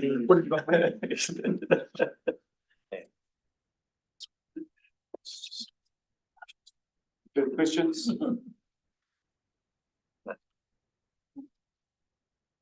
Mover. Barry, Signa, Gavin. Like to propose an amendment. So to item or point 2 and 3, I guess. So under the delegation for the chief exec for intervening powers following the election, I'm happy for the authorisation to occur, subject to it not applying to the CE recruitment, 3 Waters CCO, or the regional deal. Because those are big, significant things. I don't know. Do we have a seconder? I'll second it. Idea? Discussion? So I guess to start with, I accept that there can be urgent matters, but we've not defined urgent, and what we're doing when we do this with any delegation, we're giving away the community's power essentially, and we're operating on trust. And you know, I was prepared to go a couple of different ways on this. Like if the courtesy could have been extended to everybody who had been elected, that might have sufficed. But I'm just concerned that nothing should be done on these 3 issues by the chief executive in those 2 weeks anyway. I can't foresee any urgent situation with them. But if that did occur, we have given away the powers of the next council, and I'm not comfortable with that on those 3 issues. I think it's always important when we delegate to consider limits. And I think if there was an emergency that had to do with one of these 3 things, I think it would be prudent to bring forward the swearing in of the council to address it. So that's why.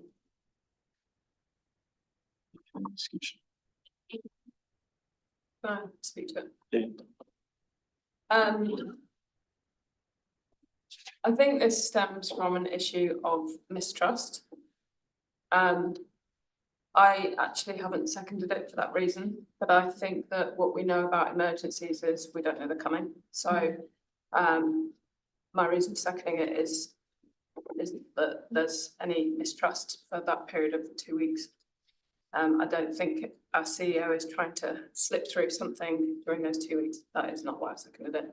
What I think is that it's probably superfluous to the authorisation, i.e. if it's superfluous to it, it's kind of redundant anyway, but it's a safeguard should some emergency that we have no idea what's coming through may happen. And it means that, there's no reason that I can think of why that would be bad, that it would come to full council. Well, sorry, no, it wouldn't come to full council. It would just be that it would have those conditions. Sorry. Yeah.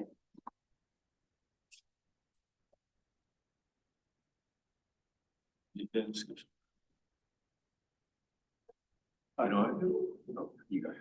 I think it's somewhat unnecessary. I mean, I think the MOU for the regional deal, for instance, delegates the authority to the committee members to further negotiations. There's nothing more that's going to happen within that period that beyond a meeting of the, and which couldn't exist because it doesn't fit with the MOU.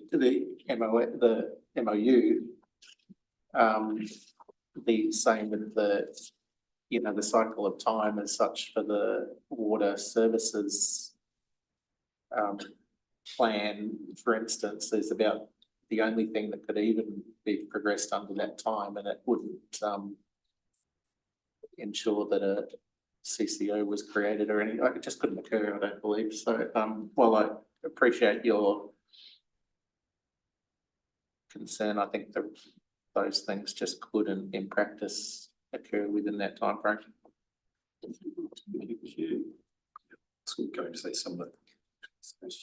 Going to point out, you've got a legislative backstop on the CE, regional deals, I can explain that later. And the water services CCO, well, that's a 2-year transition. Nothing's going to happen in 2 weeks. I just find this unnecessary. And frankly, yeah, as Esther was saying, just based on mistrust. You know? Any further? I'll finish up with one does. Look, there is a level of mistrust, but it's not the prime reason for it. And it may be that it seems impossible that any emergency could happen related to these three. And I think, you know, I think that's probably correct. It may seem unnecessary at this point. That's probably a fair call. But is that the reason not to put that protection in place? We're talking about it. You've got to vote yes for the protections or no. I'm not, you know, I'm not prepared to protect the rights of the next council simply because it just probably won't happen. But we also never thought that water would be discharged to the shot over. So all I'm saying is that these are. But with respect, you haven't imposed a restriction that could change that because it is both an emergency power and it's not within the limitations you've proposed. So these are, look, it's a precautionary thing to ensure that none of these major issues can be dealt with in that 2 weeks. They're major issues. In terms of C recruitment, all sorts of things might happen under subdelegation. In terms of the 3 water CCO, there is stuff coming to us around that. It probably wouldn't be considered an emergency, but I would just like to put those in place just to be clear and just to be sure that nothing does happen in the term period. I'm concerned that it's such a big deal. Like if nothing's going to happen, why not put the protection in place? Anyway. Put to the vote for the amendment. All those in favour? 3 against. The amendment failed. Moving on to the substantive motion. Any further discussion? All those in favour? Aye. Against? On there. Motion carried. All good.